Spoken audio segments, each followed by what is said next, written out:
you know what? I didn't even know.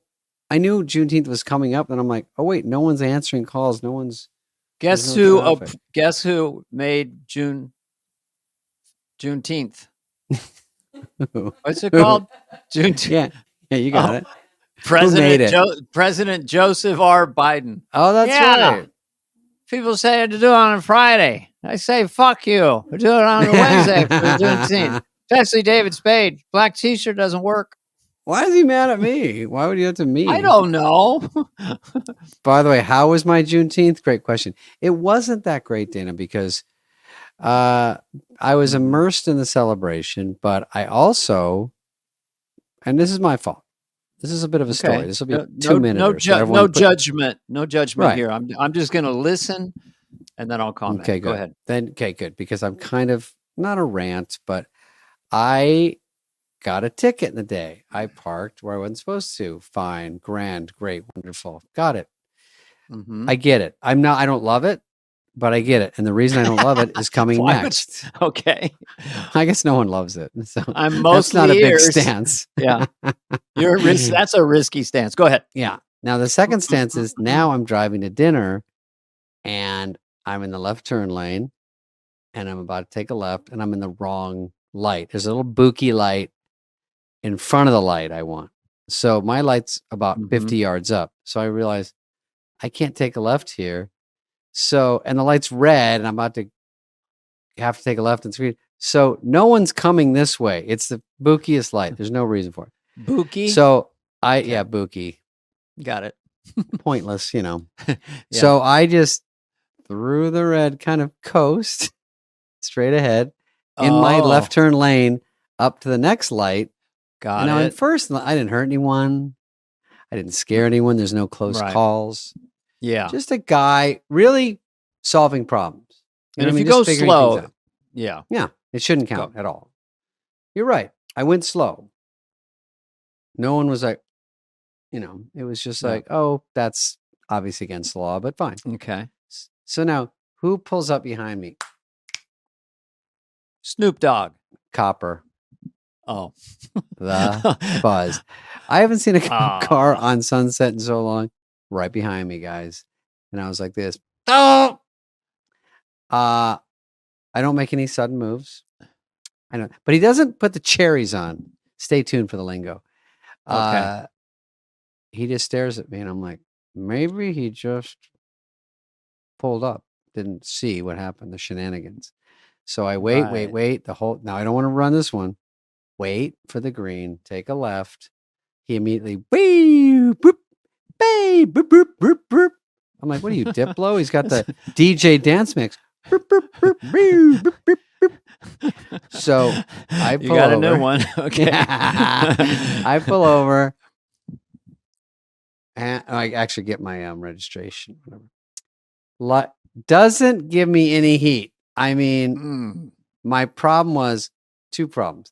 There's not another cop because usually the other cop will go, hey, let this guy scram, But this guy just walks. Doesn't really look at me. He just goes, license registration. I go like this.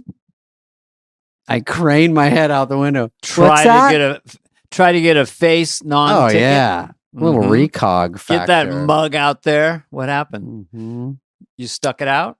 He didn't give a fat fuck. He just said, okay. And then I give him that, and then he goes, you got your license? I go, yeah. And he goes, your license, where is it? I go, oh, actually, I don't have it. I was carrying just a credit card and money. And so I'm looking through and I'm like, I go, have my credit card. Like, isn't that sweet? But it wasn't a black card. It was a green American Express. It's like the crummiest one you can get. So that didn't set off any rich alarm bells for this guy, This is not looking good. It's all looking bad. I'm getting nervous. I'm getting a little nervous. Why are you wearing the black tee? Come on now. Yeah. All right, go ahead. So I say, hey man, all good in the hood. I'm so nice. Yeah. I go, he goes, you know what this is about? I go, me blatantly running that red light. And he goes, yeah. And I go, yep. I was just, trying to be a problem solver. So he goes, let me go back to the car. I don't want him to go back because that's when it goes sour, Gets all comfy. I see him, gets the pen out. Nice little soft effect there. And then he starts, and he's going now to it's- town. I'm like this. Oh, Now I'm boy. getting mad. And you know why I'm getting mad now? Why? Because all I see on the news every day is the street takeovers with the guys doing donuts, hitting people. They hit someone Yeah. almost every time. Doof, doof. Never arrested. Cops, stay back. Let them do their thing. They're having fun. Whatever. You know, they don't bust anybody. Yeah. And all the smash and grabs, all the Walgreens, their big problem solving for the Walgreens is lock them up better so people don't steal as much. You know, so all this is going on. I don't mind. Yes, I'm entitled. I broke the law. Give me a ticket. But don't be a hypocrite. Make everything against the law, not just these easy ones. Parking ticket, yeah. But the ones where they're like someone breaks in and punches someone at Walgreens and leaves, you can't follow them or you get arrested. Upside down world. So yeah, I'm just thinking, let's make those things. Mine was clearly against the law. Robbing a store is clearly against the law. All these things are clear. The street takeover. Then let's arrest everybody. Yeah. But why me? Why little old sweet me? Who's actually not really the big problem. If you said to people in LA, would you rather have him running a light once in a while or parking bad or no street takeovers and no Walgreens and CVS? And they'd be like, yeah, we just want safety in general. That's crazy. The whole safety You're thing. not really cutting the head off the snake with me. That's what well, I'm look, saying. running red lights are not created equally. Yeah. On Santa Monica, with those big intersections, someone will run it at 70 miles an hour. Sure. I got barely plowed by missing- someone running. Yeah. And then, you know, I always tell people, if you're pushing a baby in a cart, in a little baby buggy, don't lead it into the street. You know, you go into the I've heard street you and tell drag people this. drag the baby behind. You don't put the baby in the way of traffic where you're all safe on the sidewalk. So anyway, your little coasty thing there, I'm going to file a complaint Thank you. with the LAPD. Nobody messes with my Spudley. You know, you should say, I remember one time Biden said that. He goes, you don't put the big buggy. Too bad you didn't get a junior Biden as the cop. Is you're going to wonder to say? You got the no, baby bunker and you won't push the baby buggy bumper in the bumper first. A little bit of Cosby sneaking in there. You don't I don't know push what I'm the saying. baby in the intersection. Now, what about if you would put, people can see it if they're watching our podcast, Joe Dirt hat on and kind of stuck yourself out like that. Go, how you doing? Oh, How could you- I think I just said, hello, officer. What's crappinin'? If you don't get what's crappinin', I'm dead in the water. I got But- pulled over once and the guy looked at me and goes, get out of here. Oh, yeah. He I did- mean, usually this was the cop recognized me and just said, Yeah. get out of here. I love it. When they do that, he goes, dude, just come on. What are you doing? And then he goes, and "Get I out of was here." smashed. I was They're nice. fucking Now, wasted. I will go back and say running a red is not the greatest. It was, no one was there. You know how when no one's at the light, but you have to stop and no one's there? So I don't know what's going on. Mm-hmm. So I just kind of trickled through. Now, I was plowed personally on Sunset. Guy ran a red, knocked me, spun me around, and I had to, I was obviously I remember that. totaled my car. This Terrifying. one is just a cute little red where everyone like giggles. It's no big deal at all. And now, you know what happens? I get points, or even worse, I have to have Heather take driving school. No one wants to go, Your assistant has to do driving school for you. Hey, little Dana, Lord let's Fauntleroy. not pull back the curtain. You are an one of us. elitist. It's going to be a big hassle. No, I do it. I get in there and I'm like, this is a right turn. This is a left turn. I do it all. I know it all. What's the speed limit in a bus zone? 35 miles an hour, 25 miles an hour, 15 miles an hour. Come on, man. You're not allowed to change lanes 100 feet on either side of an intersection. Did you know that?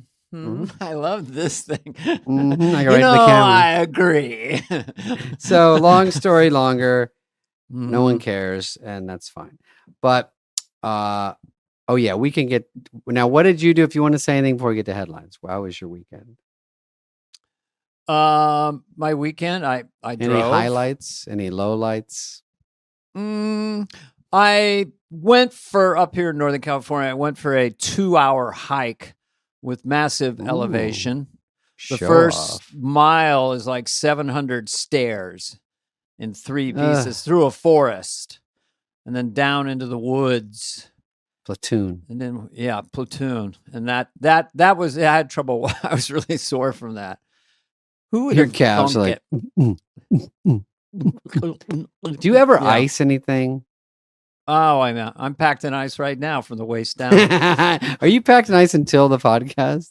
Until the podcast. I'm packed in ice frequently. It just says a lot for anti-inflammatory. No, and today I had 15 minutes to go to the gym because I was busy doing all these different things. And the woman, I got there and she's like, I guess it was first. She was like that woman, like, oh, you want a day pass? Yeah, I just want to go for a day pass. Here's my credit card. It's not going through. I'm going to have to talk to the gym owner. So she couldn't. I had 15 minutes and it's not going through. That keeps going, circling around, So finally I said, please let me in. She goes, okay. I won't tell the doctor. Hey, wait a minute. You're the nurse from the doctor. She works You're working part-time in a gym? Jeez. Bad. Only our super fans would get that connection. Okay, let's see what the headlines are, because I got lots to tell you, Dana. I love these headlines. Speaking I just want to crimes, say we have not talked about these headlines. Right. We just read them. Yeah. We're just seeing them for the first time. Okay. So San Diego, this is what I was just saying about crime. There's a few crime stories in here because that's literally all they show on the news. But San Diego is beautiful, obviously, with a lot of beaches. They're cracking down. Where do they crack down? Not on the actual crime, but people doing yoga on the beach. They say more than 4 people. No more. We can't do this. We can't put up with this bullshit. Just robberies. Oh, it's everywhere. more than 50? Oh, you can't sell anything. They don't sell anything. So if they're not charging, because that's like they get their own outdoor yoga studio free. I see. There they are. They're on the cliff. Yeah, why not? I mean, of course they show the biggest one, but I don't know. Oh, what's a donation yoga class? Does that mean if you don't have an official class? I will opt out. Thank you for the choice. I'll tell you, just by looking at this, if they do a lotus move, fulcrum, they're going off that cliff. So I'm just saying, for safety reasons, they should not be up there. They're rolling off their mats. I'm doing a downward spiral off the cliff. Yeah, the donkey downer. You've done yoga, haven't you? You're a yoga guy. Yeah, every guy tries to give himself a BJ at some point. The only weird about you is I saw you and you wear kind of feminine yoga pants. I was go, those are really for women. I don't know why you're in those pants. I'm sorry. Remember that? I'm sorry. I mean, every day, yeah. They're called tights. They're called tights. They're called tights with the little straps in the bottom to pull on your feet. What human? Yeah, go ahead. Oh, wait. This is this is new breaking news. Yoga teachers sue. Oh, they sue back? Oh, Amy Back is suing back? Wow. They've had it without any problems. But here's my problem. The focus should not be on these guys. Focus is on people hitting people with pipes and then getting let off because it's not a felony anymore. It's like, come on. Yeah. You see these things on TV, they're so horrible. And you're like, the police have been alerted and they're only allowed to crack down on the yoga people. Could I see the picture again for a second? Yeah, of course. Because there's a message in that, because I used to study yoga and Eastern yoga. So what they're doing, see how they're all different? They're spelling out in yoga-ese language, fuck you, San Diego. Yeah, that's not a bad idea. By the way, what's with this copier on the side? I might get that. Go ahead. Hey, you get a new brother story printer. Yeah. So no, but they're all out of sync. This is a hodgepodge. These are not real yoga people. These are not real yoga pants. These people are a disgrace. But they're not as bad as Mayhem. It's Gotham City in California in most neighborhoods. So honestly, if you've seen Batman, you've seen Gotham City or The Purge, you know what we're talking about. It's Batman with no Batman. Oh, here's a story. The Brady Bunch house. I guess these stories are all kind of running together. The Brady Bunch house they bought, and it was already burglarized. It's already someone already smashed in there. This is our crime podcast. I love it. I mean, now it is. And then when Biden came here, his Secret Service got robbed at gunpoint. You heard that story. So yes, it's all kind. We don't even need to do this story. It's just, by the way, while we mentioned Brady Bunch, we won't do too much crime, but what I'll give you. Go ahead. Someone bought the Brady Bunch house and then it got burglarized? Or yeah, they redid it. They refurbished it for like one of those shows. Yeah. And then, of course. Oh, for a show. Okay. And now it's done. And then someone broke into it, of course, because it's just a matter of time. Because I grew up in the I Dream of Jeannie house. In the bottle or the house? The bottle looks sweet. It was shaped like a bottle. The whole family fit in it. It was like 20 feet high. It was the I Dream. What, you grew up in a TV house, didn't you? In Arizona? Probably one of those 70s sitcoms. I'm trying to feed you here, bitch. I know. I don't know what my Come on, part is. You're the fastest draw in the West. I don't know. I just remember that a bunch of us went in that I Dream of Jeannie bottle. And then if you need to have one guy on the outside to rub it so you can come out. But everyone's like, wait, we all came in? And then you can't rub it? Now we're stuck, yeah. Yeah. So I go, well, I'm going to wait. I'm going to rub this. I hope Barbara Eden is watching this show. I'm doing references from 50 years. I know people sometimes don't know our references, but that's fine. I will tell you modern ones, Taylor Swift and two things I have for you. Heidi Gardner. Go ahead. Mm-hmm. What? Heidi Gardner? Well, a current reference. Okay. Yeah, it looked like Heidi Gardner. Okay, so what was the name of the dog on the Brady Bunch? Wilbur. Jan. Anyway, how many sons were in many sons were in the TV show My Three Sons? How many sons? The name of the show was My Three Sons. How many sons? No one, I don't know, 10. 3. God, that's so obvious. I know. I let you get that one. By the way, the thing about Alice and she wasn't the dog. The dog's name was Tiger.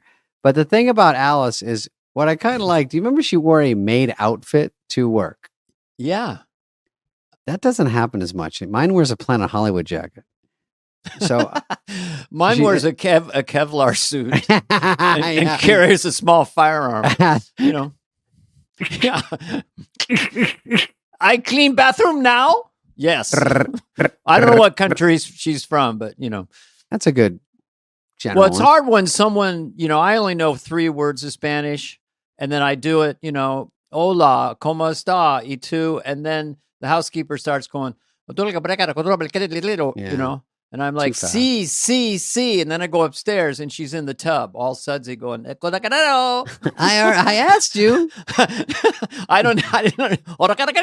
You said okay. Okay. It was all I didn't pay attention. They talk too fast. Like you got to get one word at a time and then break it down. Oh, I had the best contractor with I guess he was from Mexico. Incredible worker, incredibly nice guy. But when he spoke English, he spoke it just hyper fast because he came in for some plumbing thing. You want me to get the plumbing today? I could do it for you today. I could take the hose. I put it in there. I wrench it down. I go, slow down, Pedro. He talks like when people talk fast Spanish. Really fast, but it's English. And it's unbelievable. You're fluent. It's actually hard to do.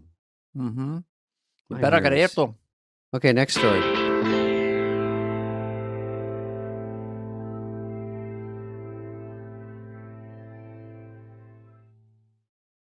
Oh, this is the girl. This is the meme I said that sounds like a little bit like your worker that we just did at your doctor's office. But this might be from a movie. Okay, you lend your friend your beard trimmer, but he comes back out of the bathroom with a full beard still.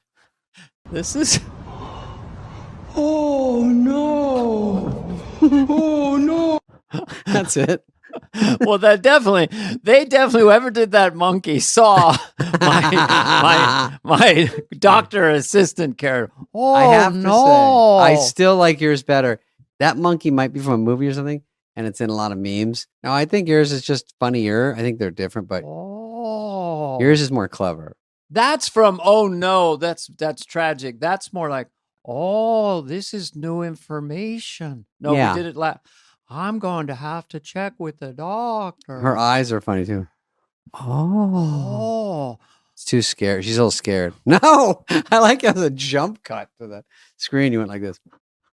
Well, you do your own close-up of that loud. I know. It gets it. That's when you know the funny part's coming.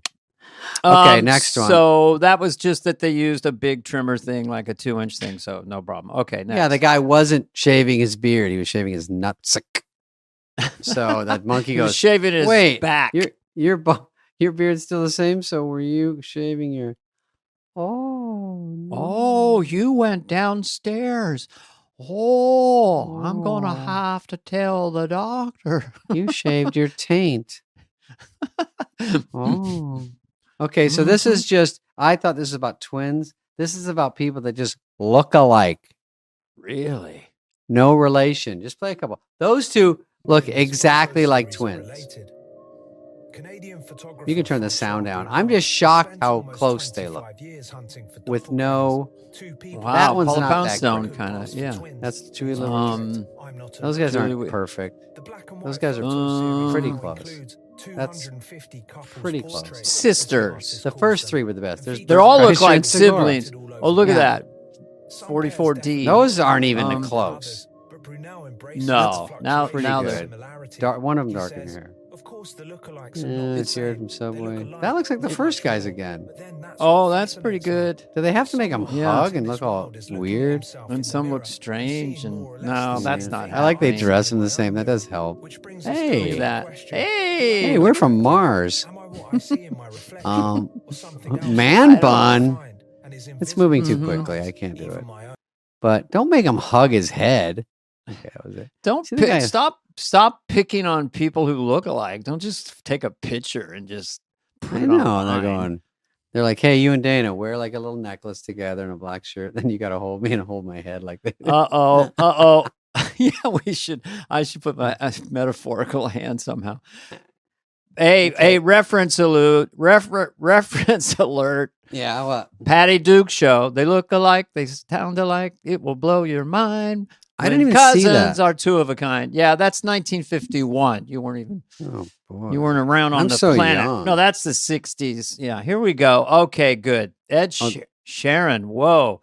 When you go on Ozempic, get a better shirt. Okay, you've got the fatty collar on. All right, makes you look like a turtle coming out of a.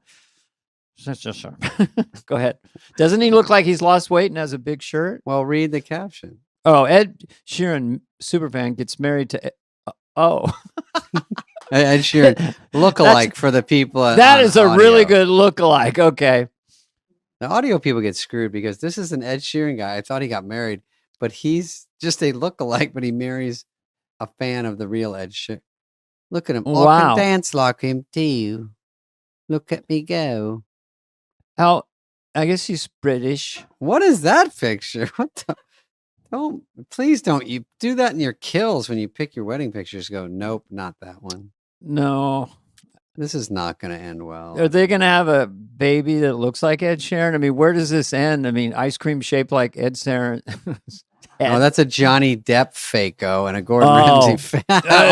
all the fake-os came. Oh, the Gordon Ramsays. Okay. It's pretty good. Is that Okay, what I the like real Ed- one? No, that looks like Ed Sheeran probably as a teenager. You know? Oh, they're different eras of Ed Sheeran. Look, oh boy, Mm-hmm. you got to dye your hair red. That's the first order of biz. I like Ed Sheeran. After Or you know, you're not even in the mix. I think Theo just interviewed him. He's over in London. Theo went to London. Hey man, the pilot was a raccoon. Raccoons is a funny word. The funny word, Theo. It's always in some story. In third grade, my friend got a raccoon pregnant. He went to my school. But when the baby came out, it was a bat. It was a bat. Wasn't even a baby raccoon. Came out sideways. Okay, next one. Mm-hmm. I like that Ed Sheeran story. It's funny. Look at Spade's new fucking pumps.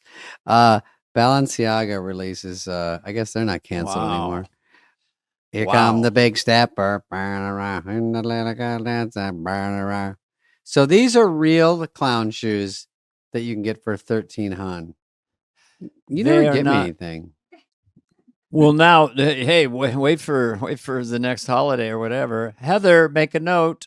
Those fit your personality. If people can see them, yeah, we're all clowns, but a little more clownish than average. Look at But his anyway, fucking twig ankles.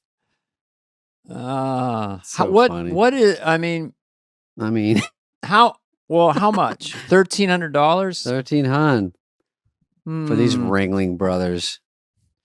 There's mandatory there's a outfit. Bozo the Clown motif in these, right? Okay.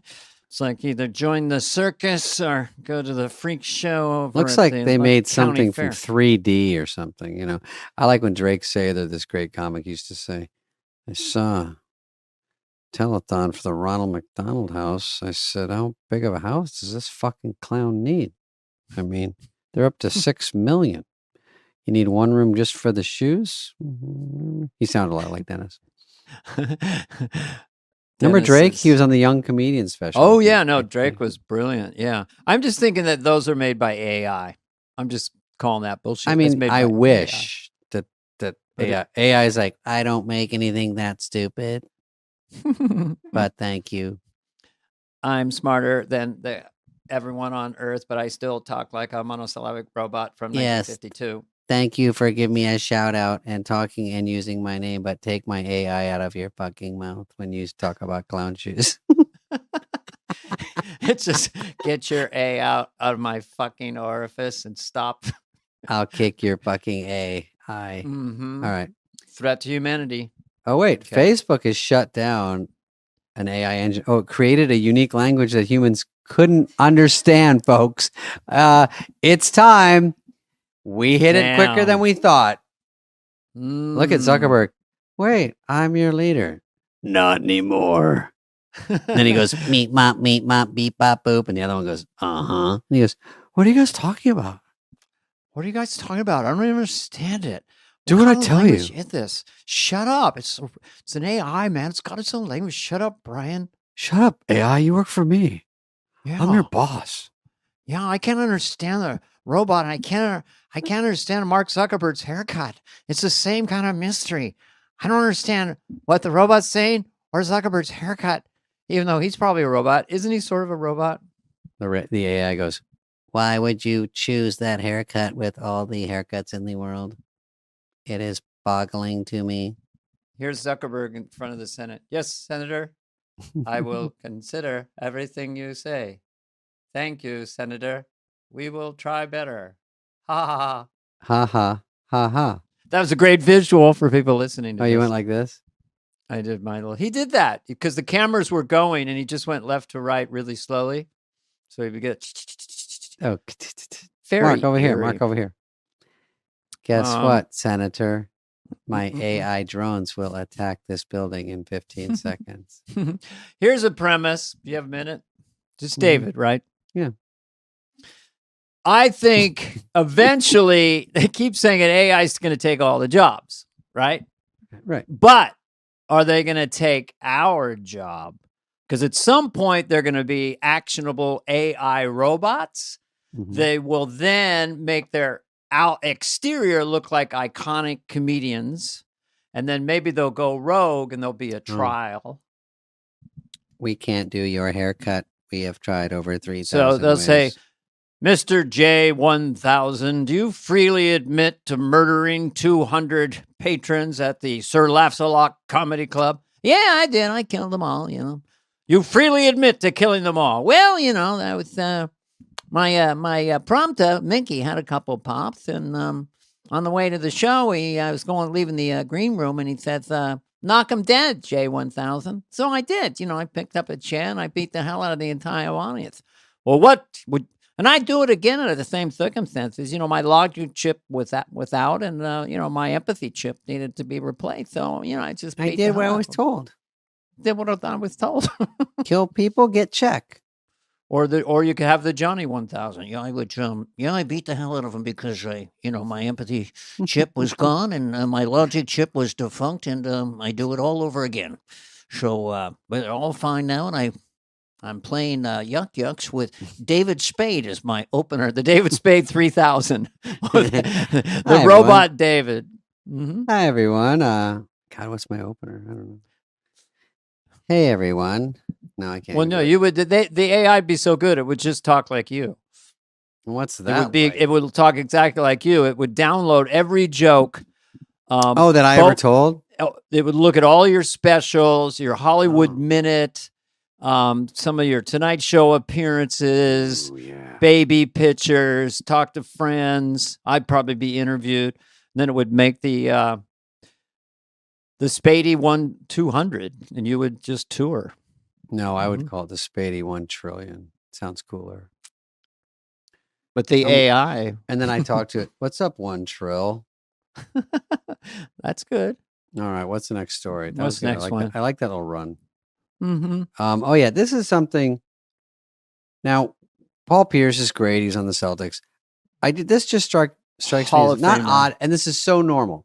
Hall of Famer. He was on. Okay, you can play this, right? This is just, he's excited, obviously.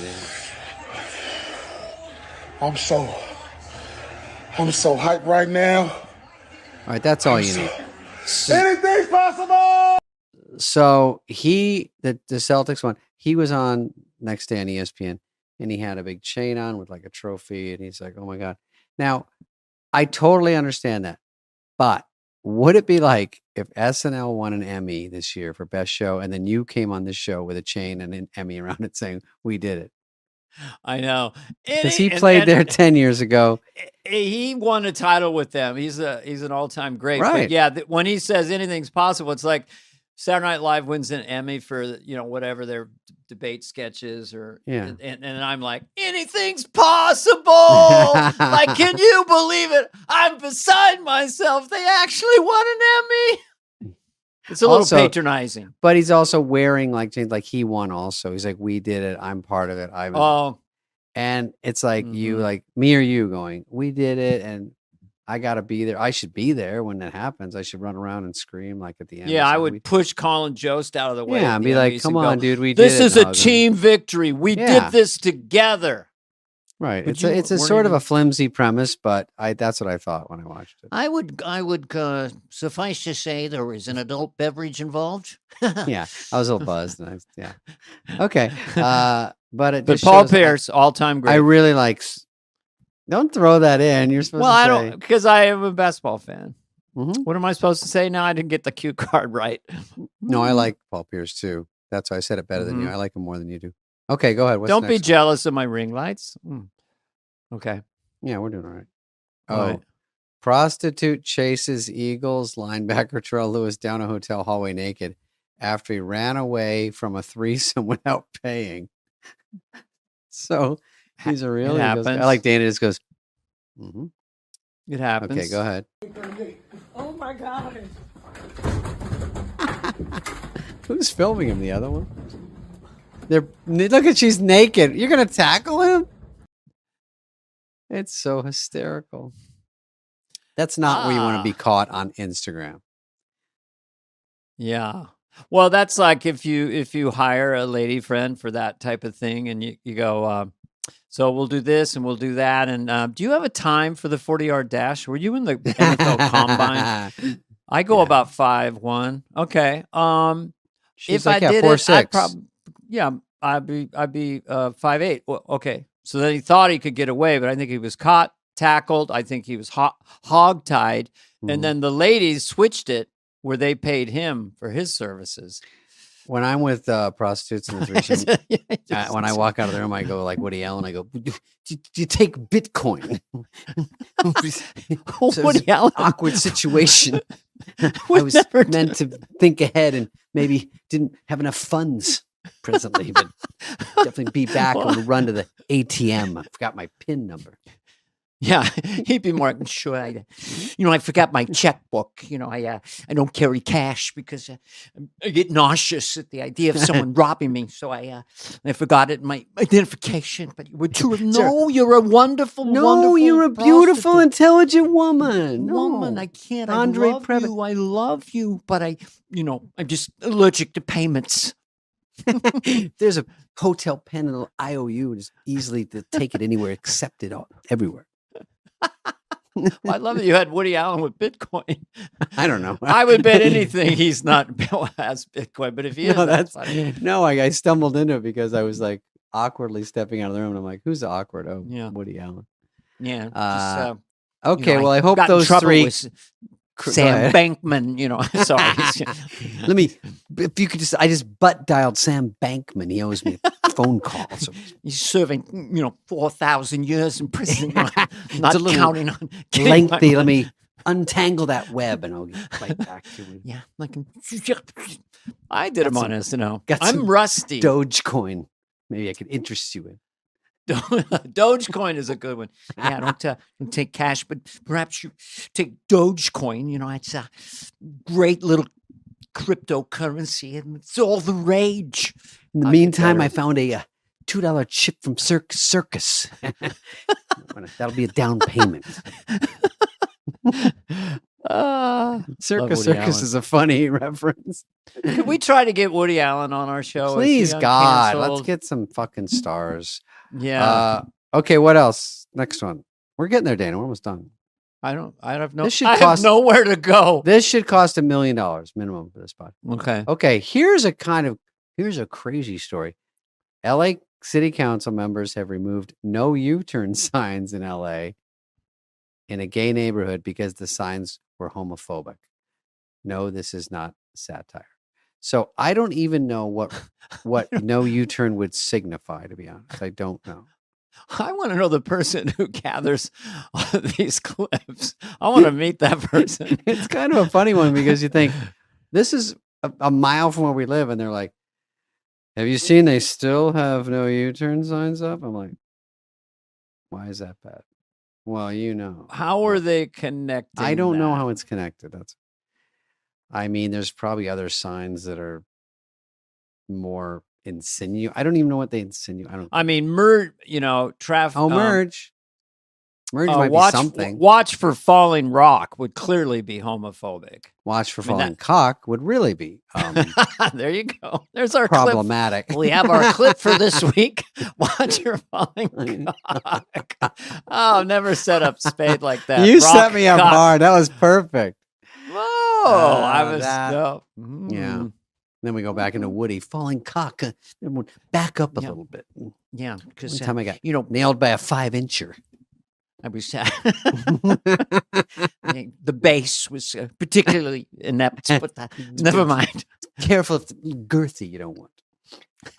Okay, is that it on the whole thing? Or we got any more? It's too long. Oh.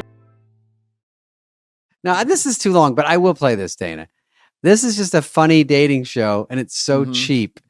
And it's about 2 minutes, but the guy's so cocky. But the funny part is they don't like him. They pop their balloon. That's how cheap. If they don't like him, they pop the balloon. We got 5-6 ladies lined up on a game show stage. 5 beautiful girls. Okay. One good looking Here comes dude. The bro looking for a wife. Because he's sassy. Oh, welcome. I'll have you hold this. All right, if we can have your name. My name's Aaron. Aaron, how old are you? Yeah, I'm 29. 29. He knows what he wants. What do you do? Cleanly, don't have a career, nothing really going for yourself. Okay, that's so we did get a pop balloon. Oh, popping already? Over there, see what's going on. Yes. All right, if we can have your name and age So and cheap why you is- popped your balloon. Hi, my name is Karma. I'm 24. For me, it just did not work. I didn't feel like I had chemistry or I wasn't fully attracted to you, and I feel like that counts if That's you're nice. going through a dating Okay, show. fair. Yes, the feeling is definitely mutual. So that's okay. Thank you. You did me a favor. Absolutely. He has to get that in. Thank Wow. you, Queen. You too. Okay. This is kind of a great Hang on. show. All right. Oh, we missed the noise. They popped it. We can have your name and age and why you ended up popping your We balloon. didn't hear the Hi, pop. my name is Jara. I'm 22. Okay. And why did we end up popping our balloon? The comment you made. She's didn't- cute. I like Oh, a here more comes another cool one. Person, not someone that responds so defensive-ish. Yeah, that's really it. Yeah. Yeah. I didn't really necessarily like That's how you fine. responded. Hey, I could just, Yeah. all I can do is be honest, I mean, you know. yeah, be honest, I be your came authentic over self. here That's okay. to find a match. Sure. That wasn't matching. That's Sure, I all, mean- Queen. 100%. Okay, Yes, Queen. ma'am. That's all, Queen. And I was, Yeah. she's someone that's your type? She all right. You know, you're not really my type. I don't mean to be disrespectful. He has to get it in there you know, that he didn't care about if her. I- you know, If if they I- pop There's the another balloon. pop. Reach You out. hear that pop in the background? There's another. Yeah, every time he talks, there's Your more name and pops. age and That's why the you ended up funniest popping your part. balloon. Just stop talking. 26. My eyes are up here, baby. Are you looking at the tattoo? No, I'm looking at the hair on your arms. You know, the women I deal with, they don't have hair on their Don't arms. do too much. Hey, I'm just being honest, Don't do Queen. too much. You know, I don't like that. That's all Okay. I was looking Yeah, at. You Queen. trying to say if I'm looking at particular body You just parts, wasn't but looking at that's my not eyes. what it is. No, That's I was all looking at the hair on pointing your out. arms, Anyways, Queen. she asked me the question. Yes. Yeah, I'm in heels and you ain't tall enough. Oh, Okay. get Don't that do in too there. much, Well, though. you're not qualified, baby. I- So that's all good. You're not qualified to This go. is the insecure My name is guy. Kayla. I'm 23. Originally, I was not gonna pop my balloon because I know a lot of them popped it because he was being, I guess, arrogant. But to me, I like my man that's not gonna sit in every girl's face and Okay, she starts out compliment pretty them, good. All right, good. So I didn't find that offensive to me. Okay. But I'm very like I don't want to say I'm argumentative, but I don't want my man to argue back with me because then I Oh, feel one-way like it's gonna argument. always be a problem. That was the only reason why I I popped like my her. balloon because I was just like, dang. Yeah. But then with me, you kind of got a little bit catty with me, and you a little sassy just a little bit. And since you want to come at everybody over here, I'm gonna get at you too. Ooh. You kind of look like a Ninja Turtle. You're not that cute. Oh my God, bro. You need bro. to relax. You stocky as hell. And I was trying to be respectful, but like you was really coming out like I didn't like it. I'm from the South and I can handle like, They're all like this. a lot of criticism and stuff like that, but Yeah. the way you was coming, Look, you he just act stands like you got it sideways all is like funny. that. And I guarantee you probably got a roommate at home, and it's just not giving anymore. Yeah. Well, let me say this, Queen. I'm a licensed plumber. So, and I do real estate. Don't throw that in my property management. face. I live So what you downtown. do ain't I live nothing compared to downtown. me. I stay by myself, Queen. I'll clean your you pipes, know, Queen. And you're not even qualified to be even You dealing say with everybody me. not qualified. You're definitely not. He does say if that. anything, it was one of these two. I wasn't even looking your way. You And ain't the even one my that you type. wanted popped If I her seen, that's fine. So what? That's totally Nothing fine. gets him down. One thing about me, I could pull 100,000 on the bank. Ooh. Can you do the same? Bruh. Yeah, you can't do that. Go. Oh, there you go, Queen. One of Hilarious. one of the great shows, one of the best game shows I've ever seen. Riveting, funny. I don't know what's the name of it. Should we have that It's guy called- on? It's called the game show, the best game show under $200. All you need is 5 balloons and then that scrim in the back, which was from like a Japanese restaurant. So low budget, and how did we not think of it? How did we It's not? so fucking funny that think every of time he it? talks, someone pops a balloon and he keeps going, God damn it, what am I saying I wrong, know. Queen? What are you saying, Race Queen? She says you look like someone from Ninja Turtle or something like that. So fucking rude. And then he gets on his heels and goes, No. First of all, you're not qualified. You're disqualified. And she's like, yeah. We all are. We obviously. I just liked it because it was the cheapest, funniest. Yeah. And every time he simplest. starts talking here, pop, and he's like, oh, fuck, I lost another one. It's a good show, Dana. It's a good show. I mean, he Where's could Ted learn Sarandos? to not get defensive because that's not attractive. But That's the why it was guy so had funny. huge arms. I mean, like really big arms. He stood sideways like this. Yeah, don't worry about that, Queen. You ain't. But You're then not he coming goes, up "Can you got $100,000 in the bank?" Yeah, he I has to didn't- get that in there. I didn't think so. Certified plumber, licensed plumber. I wonder if the ladies, the young women, they get new balloons and another guy comes out, or they Oh, I don't know. I don't probably. know. Oh, they would Listen. be expensive. Get a new cast. That Just let's does- that refill the does. balloons. We're holding for 10 minutes. We need the helium guy out here. We Let's only get had the balloon. 5 balloons. We didn't know we are going to tape 2 today. We're going to have to get 6 Mhm. more balloons, 1 backup. Mm-hmm. Yeah. No, I think there's some legs there. I'm going to talk to Ted. I'm going to patch him in. All right, is that it? I like how we always say, "Is that it?" We're trying to wrap up. I'm just going to do a quick one because I. Oh yeah, always you feel- got one. Oh good, I you got a always feel Biden. like the only one who really understands Biden is Hunter all the time. If Joe's a little tired, he gets a little slurry. So Hunter invites him maybe to see a movie. Okay. Hey, Dad, would you like to go see a movie? Yeah, sure. Let's go see a movie. Yeah, what do you think about it? I like bad boys, ride or die. Yeah, Bad Boys, Ride or Die. Yeah, remember the original Bad Boy was supposed to star Dana Carvey and John Lovitz? Yeah, I was saying as far as John Lovitz, but they didn't make the Bad Boy, the Ride to Die, the the go bye, and a bye, but can't believe it's not butter. Okay, Dad. Let's go to the Cineplex. And then you're like in sync. Yeah. Bye, baby. Bye. It's one of their songs. Also, I like when he goes, "What song? What movie you want to see?" And he goes, "Hey, I see the one of how's that?" And then Hunter goes, "Fern Gully. That's not out." So no Yeah. matter what he says, he misunderstands. Yeah, let's go. It's like that. It's like, yeah, let's go see the movie. Horizon. No, The Hunt for Red October. That's not playing anywhere. That's not in theaters. Bambi. No, Exactly. Wizard of Oz. Shogun. Shogun.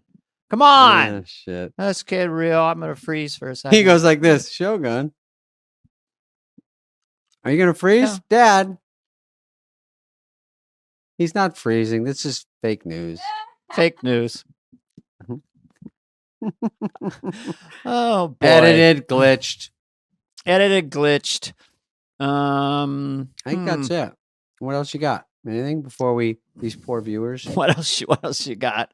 What do you No, got? I think we got it. I think we got it. We Because killed it, man. Let's get some fan interaction next week, maybe, where they show us yeah. impressions, or I think dating advice would be fun. Yeah, right. Give us some dating advice or ask us on YouTube, and we'll pick one off of there. Oh, you can leave it on YouTube or email at superfly@odyssey.com. AU.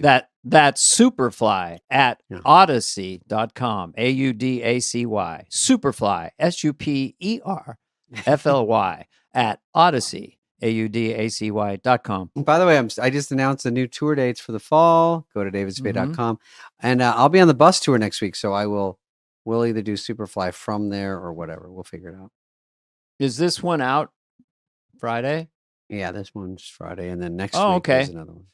All right. So if you're listening to this tomorrow night, I'm at Oh, good. the Golden something. I don't know Is the this name. Orville? Orville. Heather, look up casino at Orville. What? Golden Where is Orville? Is it in California? Orville is like 65 miles north of Sacramento, up in the mountains. It's near Chico. Fucking cheek. Country or Calusa? Is it Gold Country, something country. Okay. Gold Country Casino. Gold Country. Gold Casino. Country Casino in Oroville, California. 2 shows, right? 2 shows, 7:30 and 9:30. As they always say, tickets are going fast. Tickets available, and go see Dana. He's hysterical.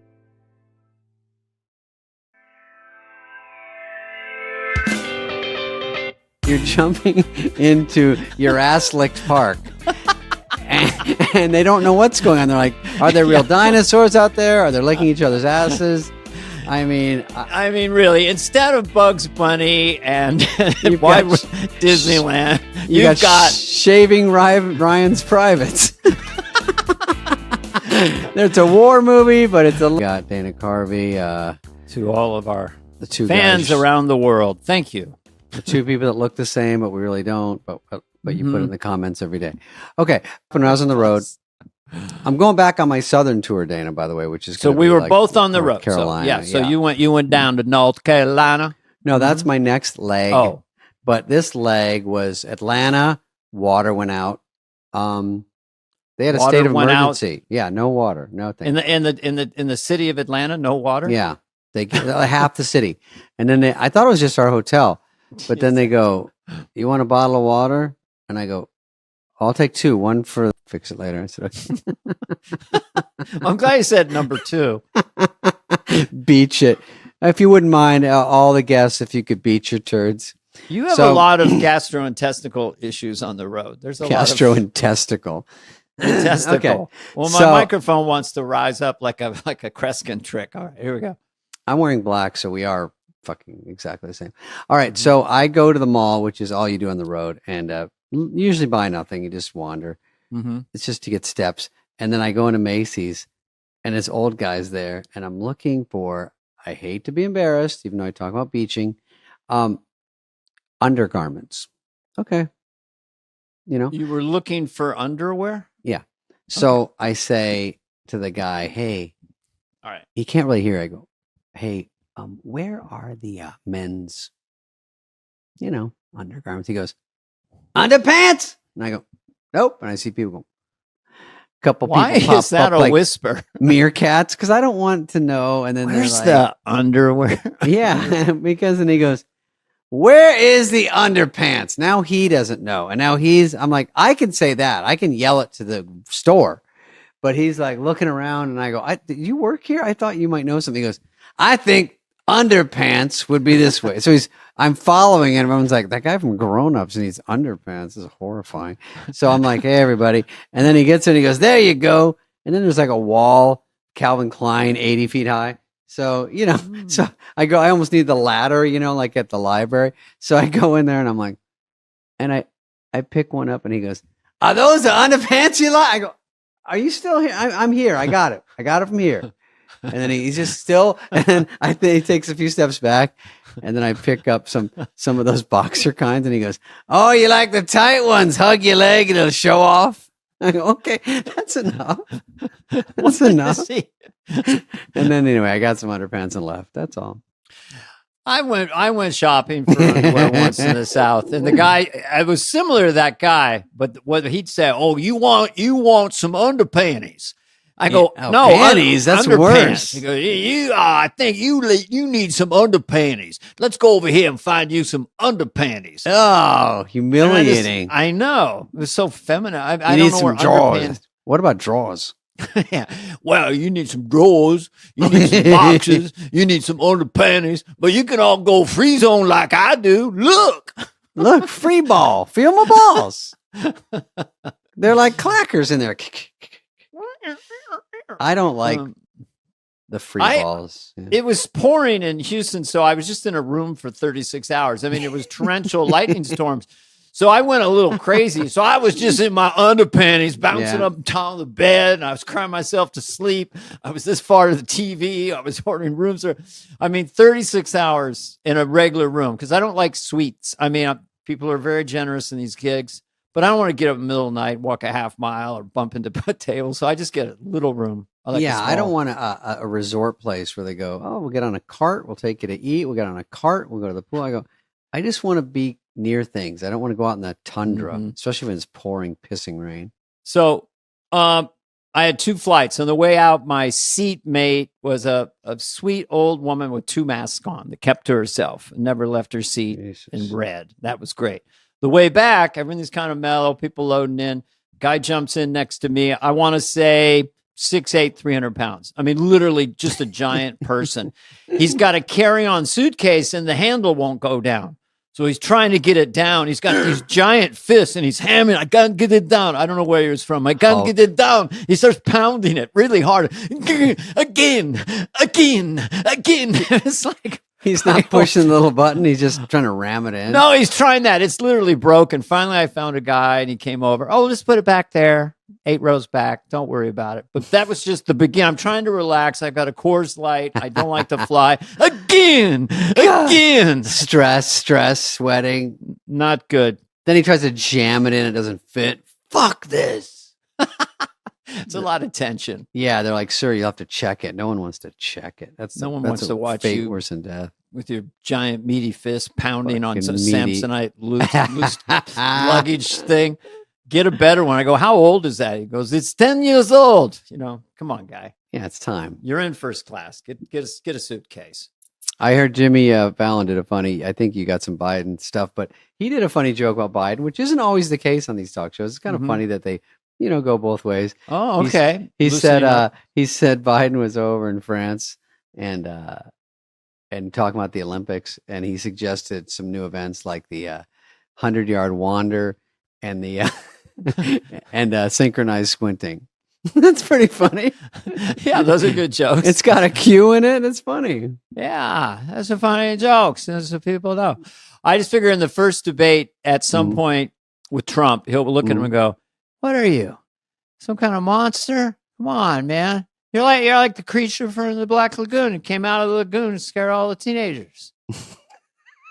I play the creature of the Black Lagoon. I got out of the Navy. They said you want to put the suit on. It's a rubber suit. So I played the creature of the Black Lagoon. Came out and scared all the teenagers. You played him? I played him in 1960, 45, 55. When I sold. 45, 47, 48, 50, sold. Sold.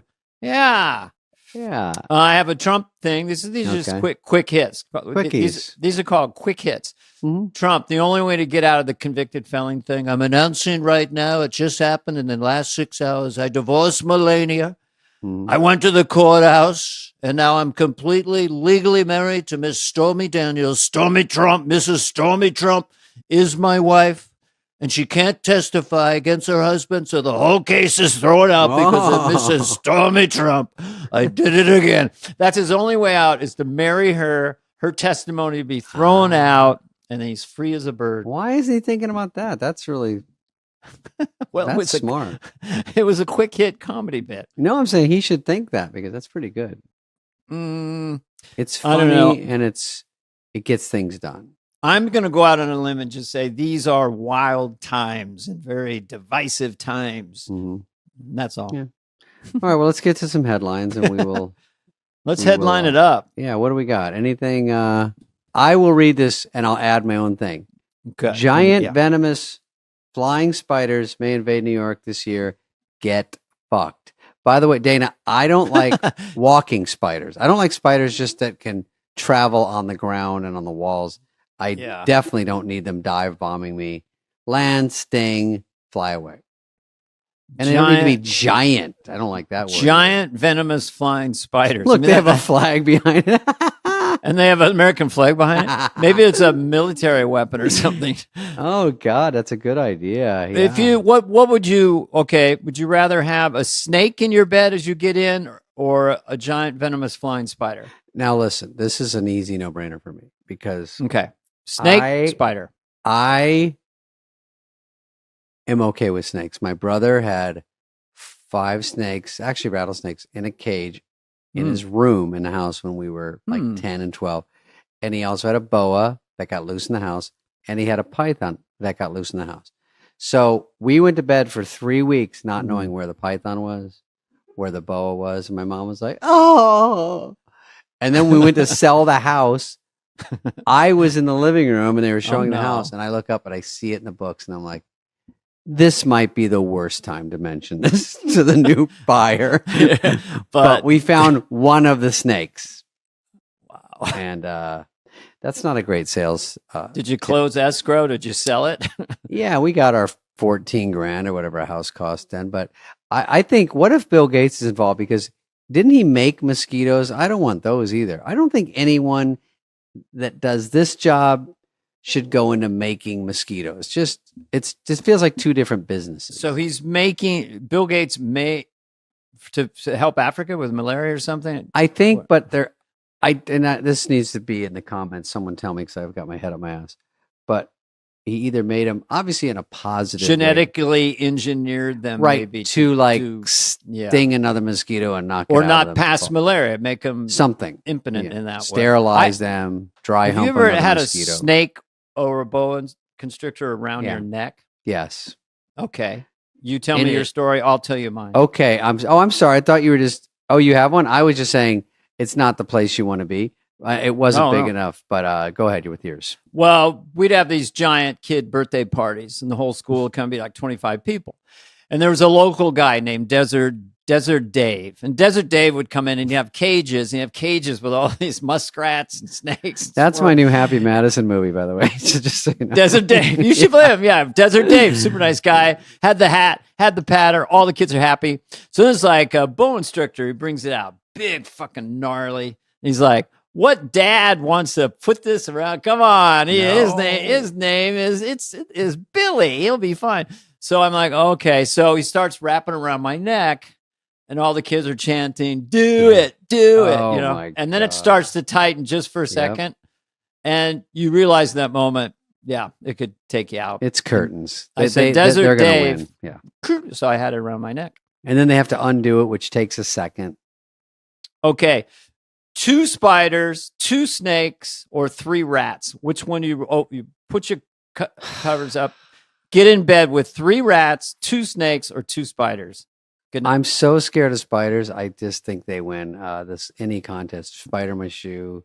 I grew up with black widows, brown recluse. They're just so terrifying, and they really fuck you up. Like a brown recluse will bite your arm, and it just looks like a little dot, and you're like, I'm fine, and then your arm caves in right there, and everyone goes, "What the fuck?" We got a lot of tarantulas on this place. They scare me too. Why? Because they are fucking terrifying. But I have let them walk on me against my better judgment. Yeah, I don't like this. I don't like they have 2 feelers. Yeah, up. this kind of I don't like like this motion, but they move kind of slow.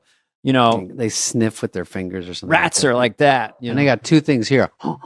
They go, they don't bite. I go, they might as well because they can jump 6 feet too. Oh my! Let me give you a morality test.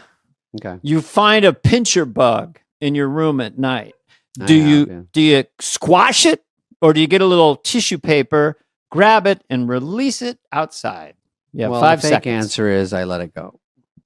The real answer is you kill it. Real answer is I kill it in front of his friends, and then I burn it, and then I go, this is what happens when you enter this room. So just get the word out.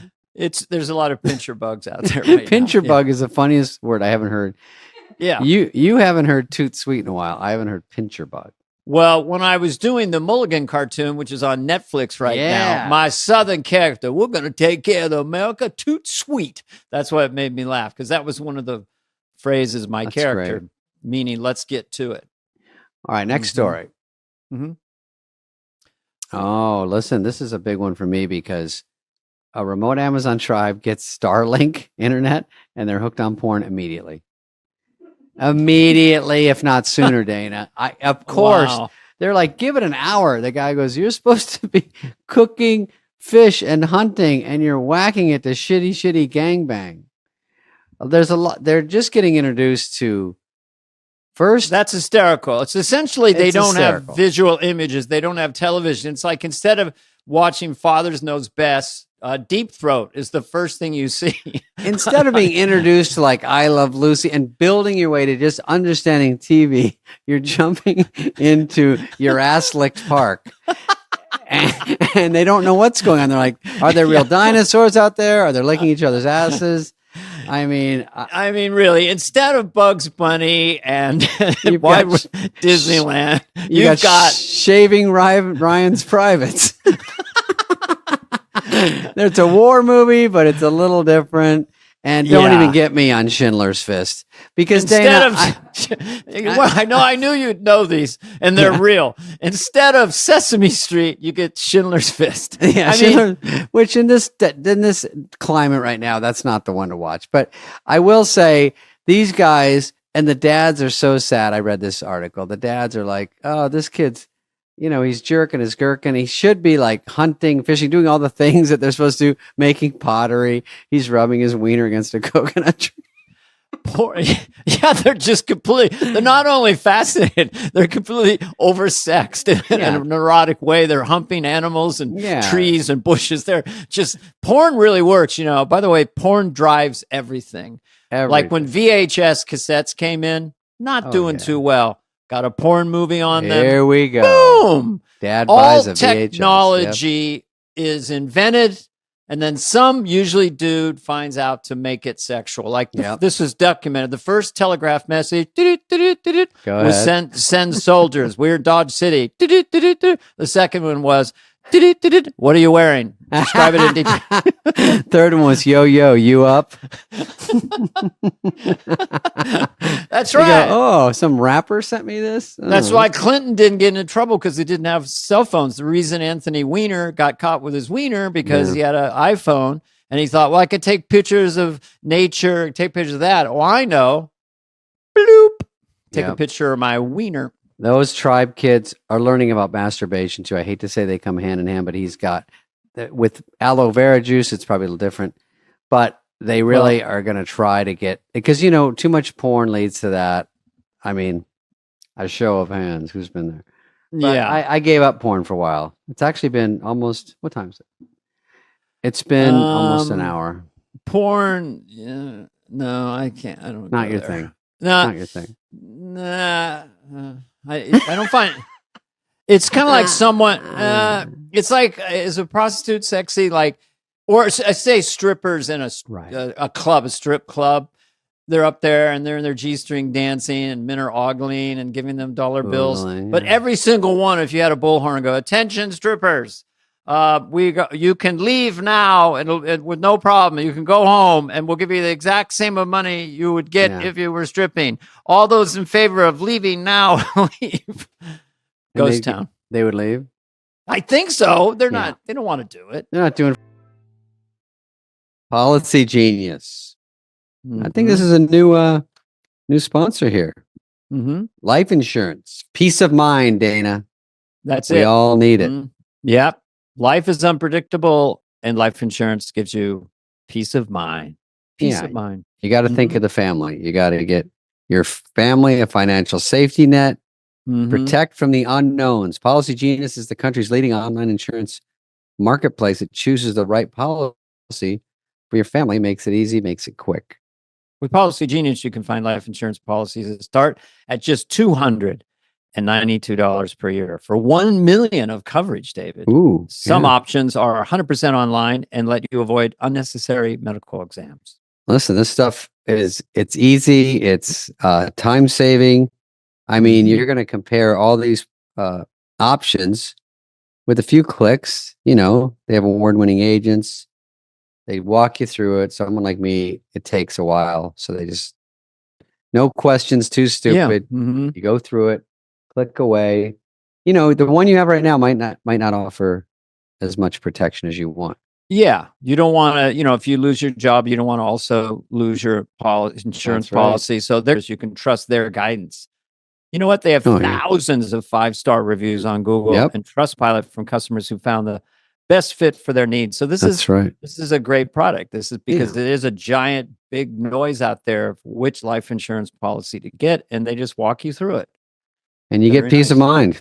You find the right life insurance with Policy Genius. Head to policygenius.com or click the link in the description to get your free life insurance quotes and see how much you could save. Yeah. That's policygenius.com. This reminded me of a story, Dana. I did Home Alone's Daniel Stern, for the ones listening, almost killed snorting cocaine in a movie. So he did a movie, and I guess he said they gave him B12, right? Which is what you get, which wakes you up anyway, because it looks like cocaine. And then they go, on the later takes, the director said, I'll give you my personal stash of actual coke. So he went fucking bazooties. He stayed up for 2 days. Now, in a related story, I did a movie called Light Sleeper. I only had one scene. And in a side story, I think you turned it down, and that's how I got it. Really? It was with Paul Schrader, who wrote Taxi Driver and Raging Bull. It was great. And he wrote it and directed it early in SNL. And they said, audition for it. And I did. And he said, that was pretty good. He said, I tell you what, I'm going to try to get Dana Carvey to do it. And if he doesn't, I'll give it to you. And I said, fine. And I think I had heard you didn't do it because you had to pay for yourself to fly back to New York to do it. Whoever did it. What year was this? You were probably, it was only a 1-day part to play a coke. 1-day part. I got it. Yeah. And also you would have lost money. And I said, oh, well, and they go, Dana is too busy. And I said, oh, I'll do it. So I did it. And then the scary part was it's with Willem Dafoe. It's me and him, and I'm selling him coke, and I start trying to do. I said, "How do I fake? Like, do I go out of camera and do it?" And he goes, "No, we'll just give you this." And they put a line of coke. Talk about culty. I was like, and I snort that into my brains, whatever it is, and they're like, "Yeah, okay, rolling." And I'm like, "What is it again?" Like I'm snorting because I had done coke, but I was like, I don't want to snort something that's not coke. That was scarier to me. Right. So it was B12. Snort it. Burns. B12. B12. Powder form. Yeah. And then I do about 10 takes. It's a wrap. You're the best. Blah, blah, blah. You're unbelievable. Blah, blah. You're new fine. Star of the future. Whatever. And then Willem Dafoe, take care. Should I get your number? No. Okay, fine. That's okay. And then I leave and they have a car out there and I'm already like this, like a teapot. Freaking out. And I go, I think I'm just going to walk. And the driver's like, okay, pal. And then I walk and then I keep walking and I'm so gacked out on B12 because I forgot it's supposed to up you, you know. I was half hour later, I'm like, clang, clang, clang goes the trolley. I couldn't shut up. I couldn't stop talking. I couldn't go to sleep. I stayed up easily the whole night to the next night. You sure it didn't have some vitamin Coke in there? I don't know. Honestly, I don't know. A B12. I mean, I had similar things. Like when I was doing this scene. I don't know if it made the movie as Garth, and I had chocolate milk, and And I took a sip of it and I go, hey, this is Nestle's Quick, man. I asked for regular chocolate milk. And I threw a fit. I go, this is Nestle's Quick. And I asked for regular chocolate milk. No, I made that up. I was trying to find a way to relate to I your think story. they made me. It'd be better if they put cocaine in it. Well, I was trying to make mine so innocent compared to like Coke, Daniel Stern. And I'm just like, no, this is Nestle's Quick. I want Ovaltine. I didn't even complain. I was like, I'll do whatever I'm told. I like some Ovaltine. That'd be good. God, anytime to get in Garth, I like it. Garth, I heard, was an asshole in the set. Is that true? You were nice, but Garth. I got TMJ by doing golf. Garth, that hurt. Because I do it on SNL. It would just be for 5 minutes, but like 10 hours a day, do this. Oh, right. Yeah, I've done this for 11 hours. I can't feel my lower jaw. Then I went to the dentist. I go, my jaw hurts. So what have you been doing? I said, I've been making this face 10 hours a day. They go, stop doing that. Well, don't do that. Yeah. I said, not for what they're paying me, bitch. Yeah, I'll still do it. Okay, one more. What's next? No, we got a couple more. Then we have a guest.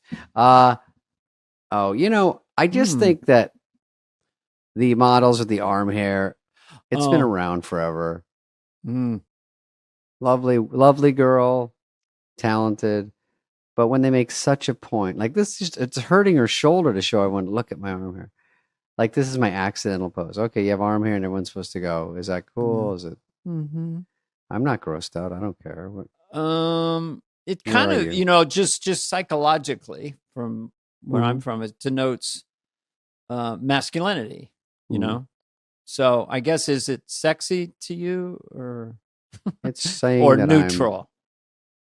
It's saying that I'm ambiguously, what doesn't matter. What don't worry about what I am, and also check this shit out. Yeah, obviously I don't care if anyone wants to do anything they want with their body. I just think that we human beings evolved to like, I know a hippie to be guy. It's like, if you have a nostril hair that's like a co-star coming down here, he goes, oh, you shouldn't clip that. It's just natural. Nose hair is just natural.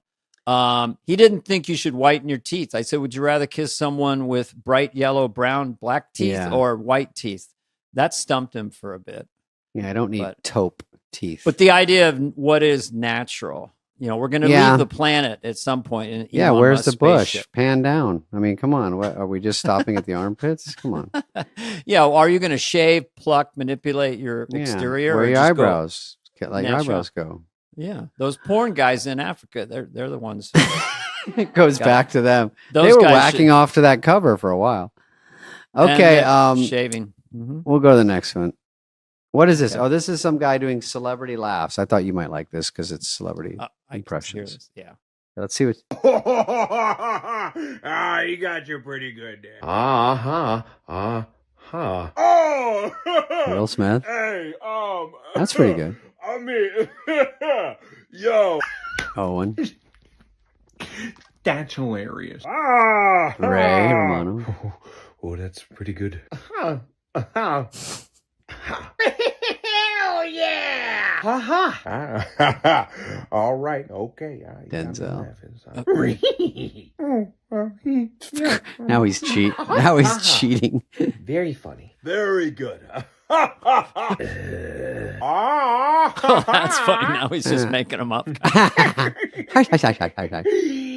Hilarious.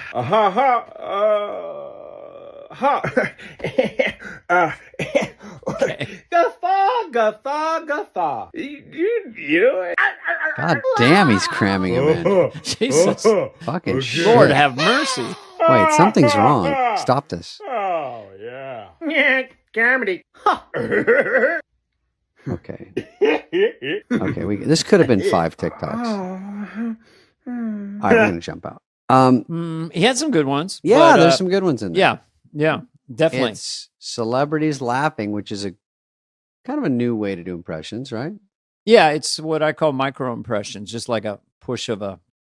It gets a quick hook in on them. Then a quick hook. They were pretty good. I mean, I haven't heard impressions of like The Rock. There's some new ones, right? Yeah, I mean, just singular sounds are good. I do this in my act. Christopher Walken, sorry, old one, sees an amazing magic trick. Wow! So it's just nice and that sounds exactly like him, by the way. Christopher Walken can't open a jar of peanut butter. Ow! It's all the same sound. Can't open it. Don't know why. Doing a weird thing. Yeah. It's funny. Weird, strange things. I have Owen Wilson tells a toddler they can't have a snack.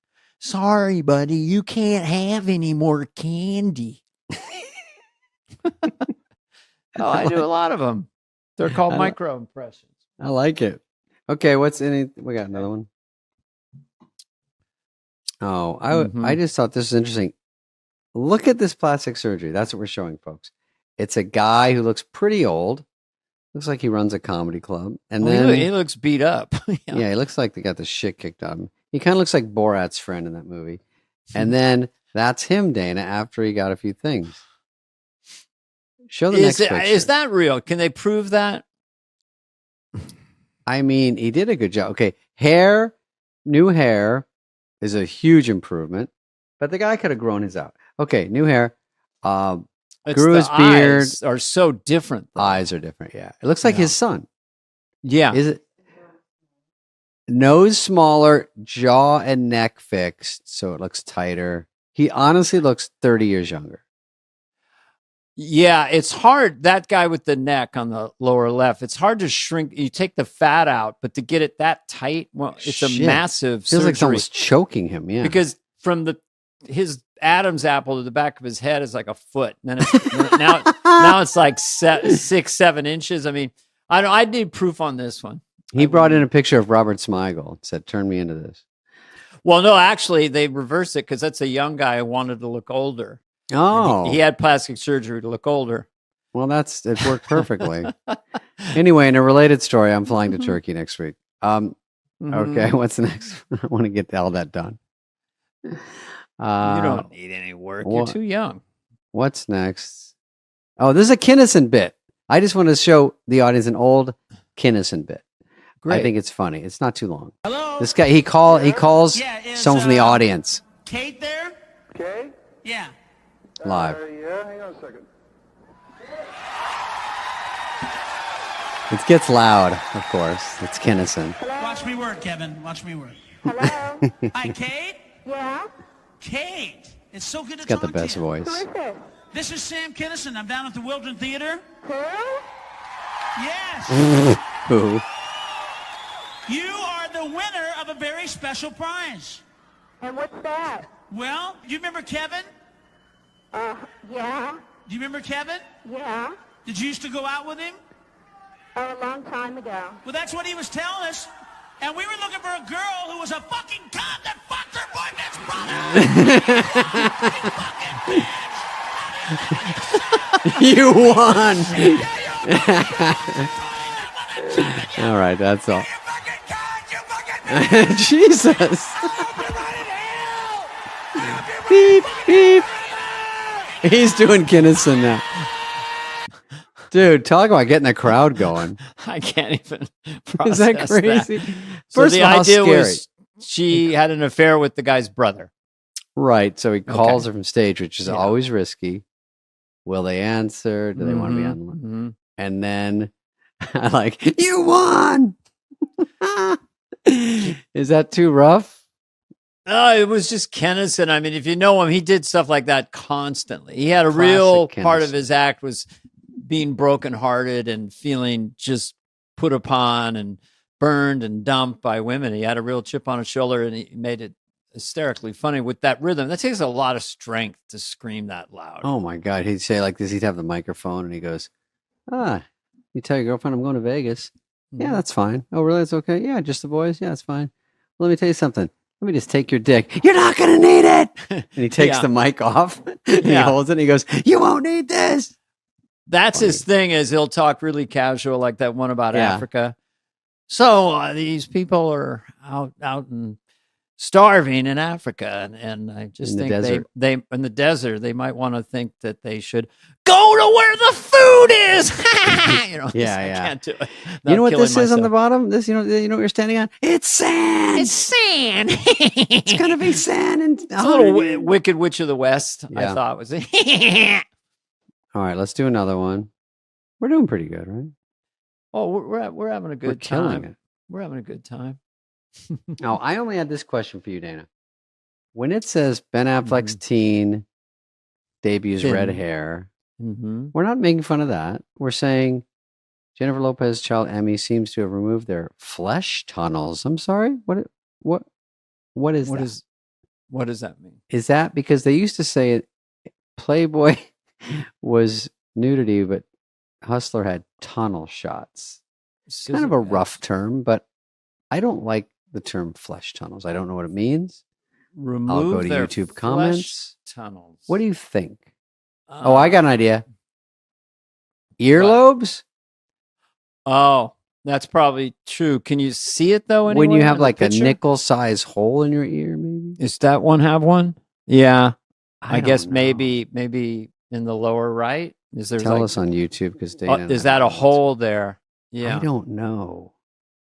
Again, I always root for kids who didn't ask to be put in this bubble of madness. Fame. Yeah. So to me, and without knowing anything, I just say it's kind of hip to own it. Like if we're going to be out here and have all this paparazzi and freaks, I'm going to wear like this bright red Bozo the Clown wig.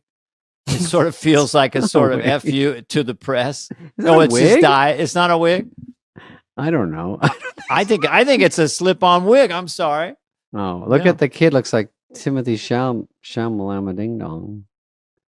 I don't know. But I can't. We're not piling on J-Lo and Ben. They're going through it right now, which they might be fine. Who the fuck knows? Anybody who gets in that machine for whatever reason, it's not fun. You're followed by freaks and Ben over here. I like when they go, they look grumpy today. I'm like, well, they're being followed by a caravan of cars that are cutting off traffic to take photos.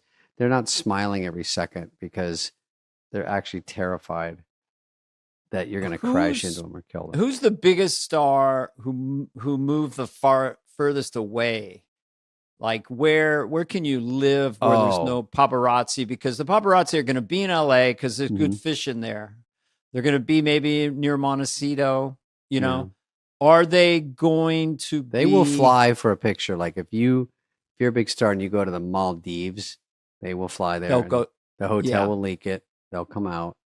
Make sure with lenses that can take pictures from 2 miles away. I'd say so. If you wanted to hide out on planet Earth, you wanted to get rid of all the fame and move somewhere where you're going to hide out. Where would you go? Oh, Halifax, Nova Scotia. That's what I was thinking. New Zealand, out where New Zealand's very cool. I mean, there's places I think are really cool.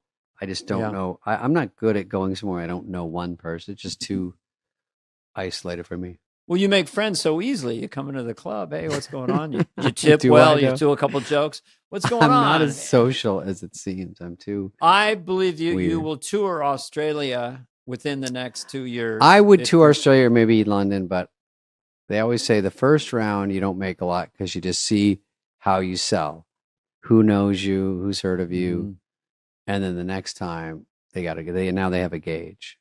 I don't want to do the first, sniffing tour and just recon to not make money. Global though. Yeah, that's like I love the countries, but I just don't know if they don't know me. I don't go where I'm not famous. No chance. No chance. I would go to a small village in Tuscany where there's only old Italian people hanging. Oh. All right. Sorry, well, I think we might have had a pretty good show. I think we're probably done, right? What do you think? I think so. Yeah.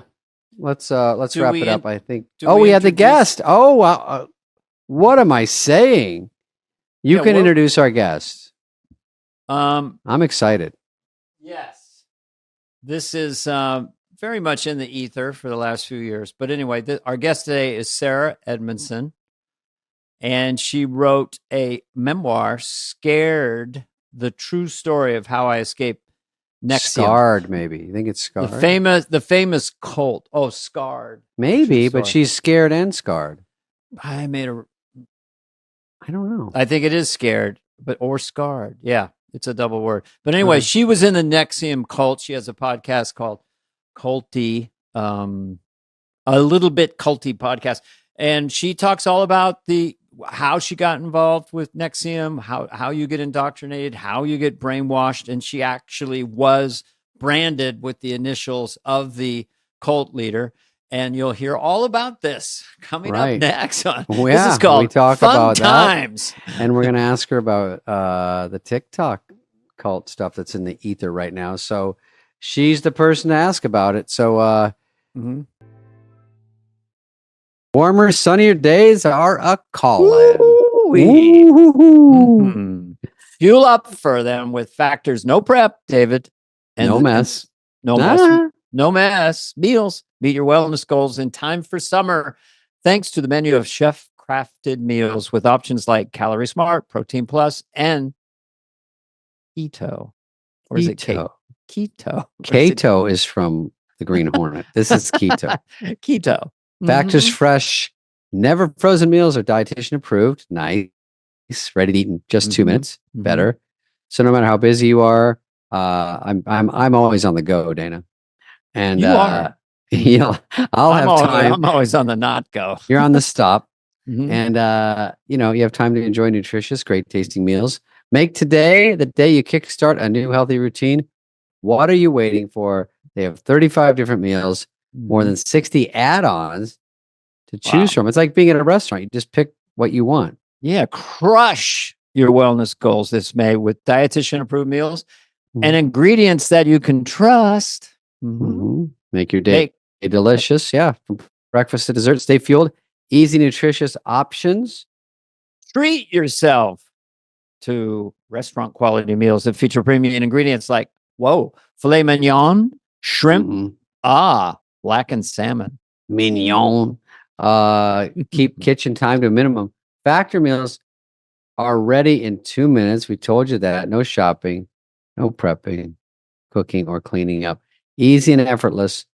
Support your lifestyle. Choose from 6 menu preferences to help you manage calories, maximize protein intake, avoid meat, or just eat well balanced. Head to factormeals.com/superfly50 and use code superfly50 to get 50% off your first box plus 20% off your next month. That's superfly50/superfly50 to get 50% off your first box plus 20% off your next month while the subscription is active, Dana. Hi. We started. We actually finished. We just wrapped Is it it up. over? It was great. So good. We're just psychoanalyzing each other a little bit. Oh, good. The two the crazy people. Dana put me on a calorie count last week, and I was going to ask you if that's normal or not. Are you allowed to eat avocados and quinoa? That's the main thing. Because if you can, I don't then know. I think it's I have to run it by him. Oh, you can? I just, for the record, never counted my calories in Nexium. I was one of the few that was like, "That's dumb, you guys." But I mean, I was still weight focused because that's the one that jumped out at you. Yeah, I know that was a red flag. No, I'm not going to do that. That one. Silly. And I didn't play volleyball either. Just also for the record, which I think is what saved me in the long run.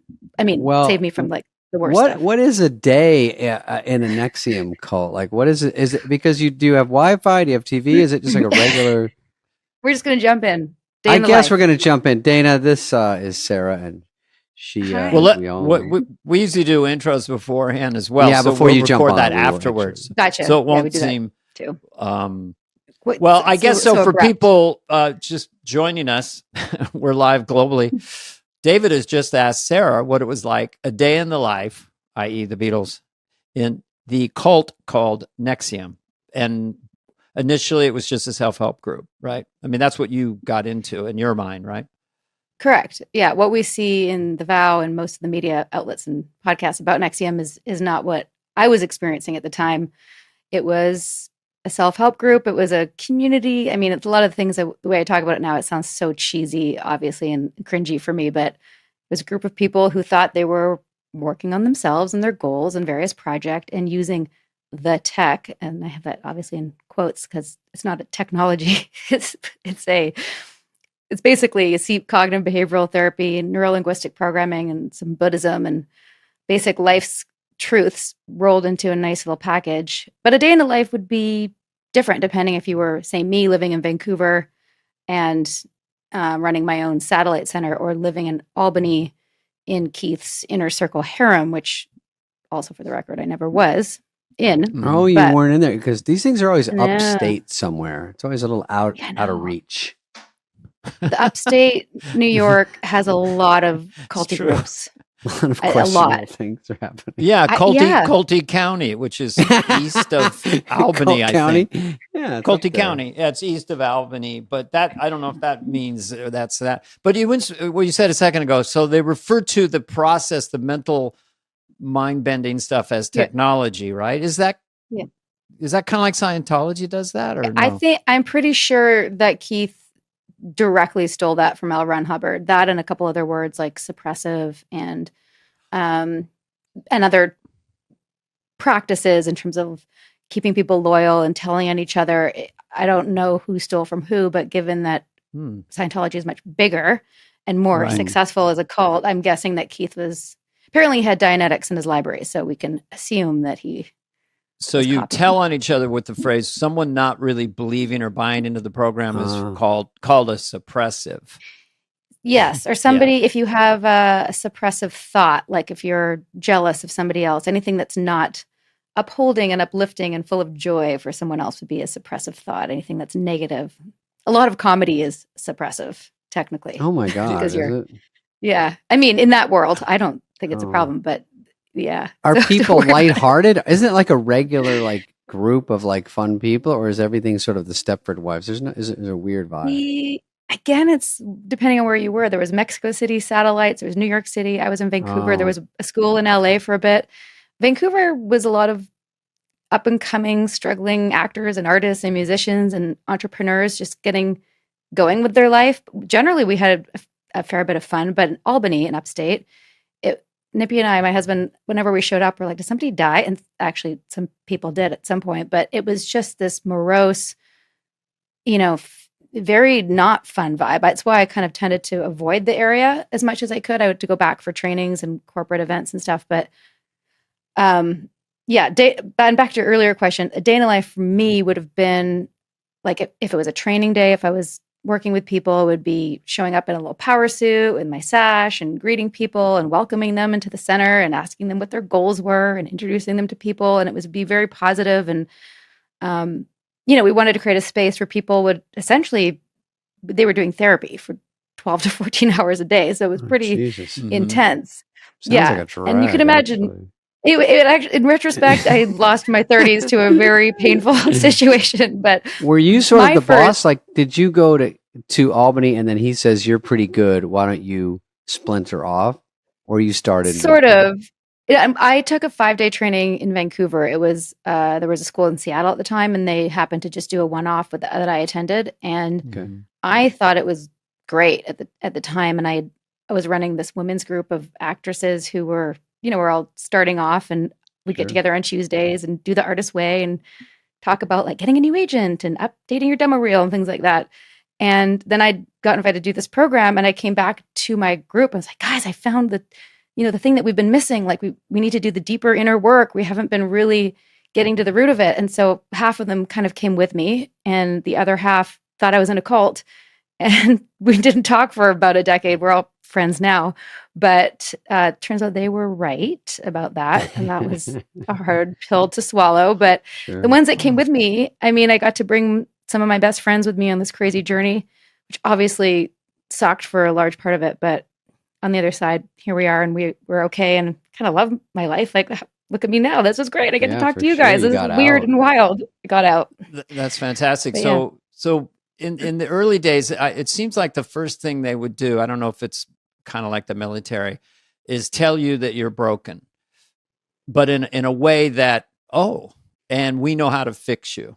I'm just wondering where the first hook was, where you went, wow, this is awesome. What was that word packages that kind of spoke to you? Yeah, the hook is important, and it's something that we try to do on our pod, is try to understand what every person's unique hook is for whatever it is that they're joining. whether it's a relationship that turns out to be abusive, no one signs up for that. They sign up for something wonderful. And so there's this promise of idealism. My initial hook was actually meeting Mark Vicente. You both have seen The Vow, right? Mm-hmm.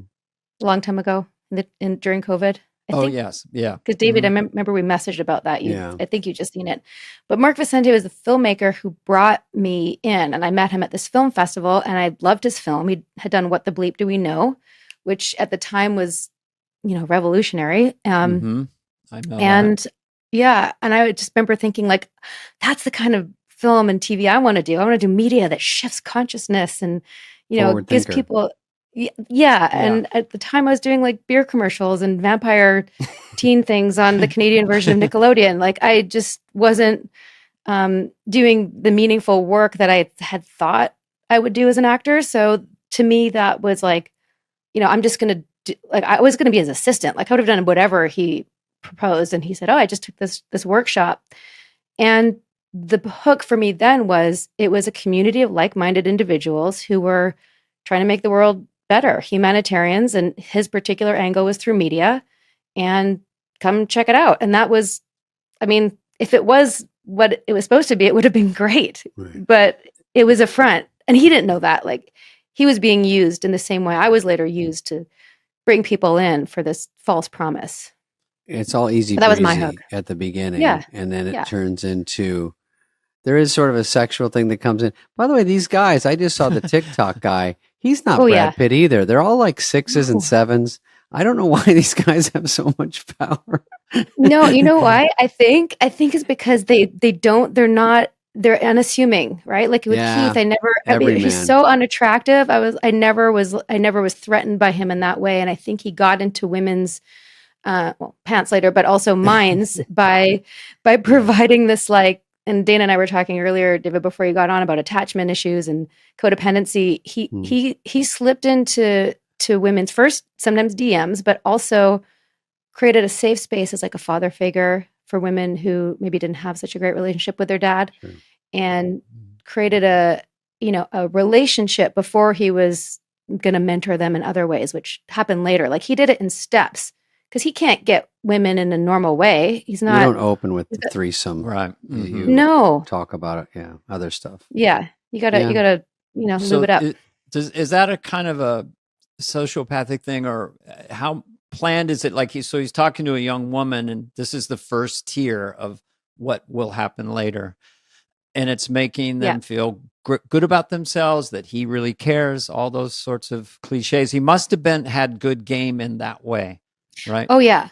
Yeah. I mean, like I established, and I try to be very clear because people make assumptions, I didn't join the harem, but when I had his full attention and he was paying attention to me, which was rare, and I didn't have a lot of alone time with him, it did feel like he was very there. It was like I was special. I was being paid attention to, but he just was good at rapport. He was a master at rapport. In fact, that was a class that we taught people who didn't have the skill naturally, which you kind of have to do to be, I think, in show business. You have to be able to like connect with and shoot the shit with people. Sure. Some people don't have that skill and they're just awkward. And he had that in spades. I wouldn't say charismatic. I would say he was a rapport whore but knew how to do it.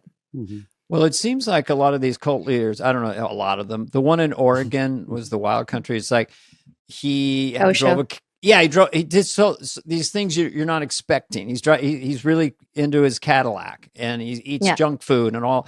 And it's sort of it's the antithesis of what you think, but it's a manipulation unto its own. Like, look, he's really a regular person. It's all thought out.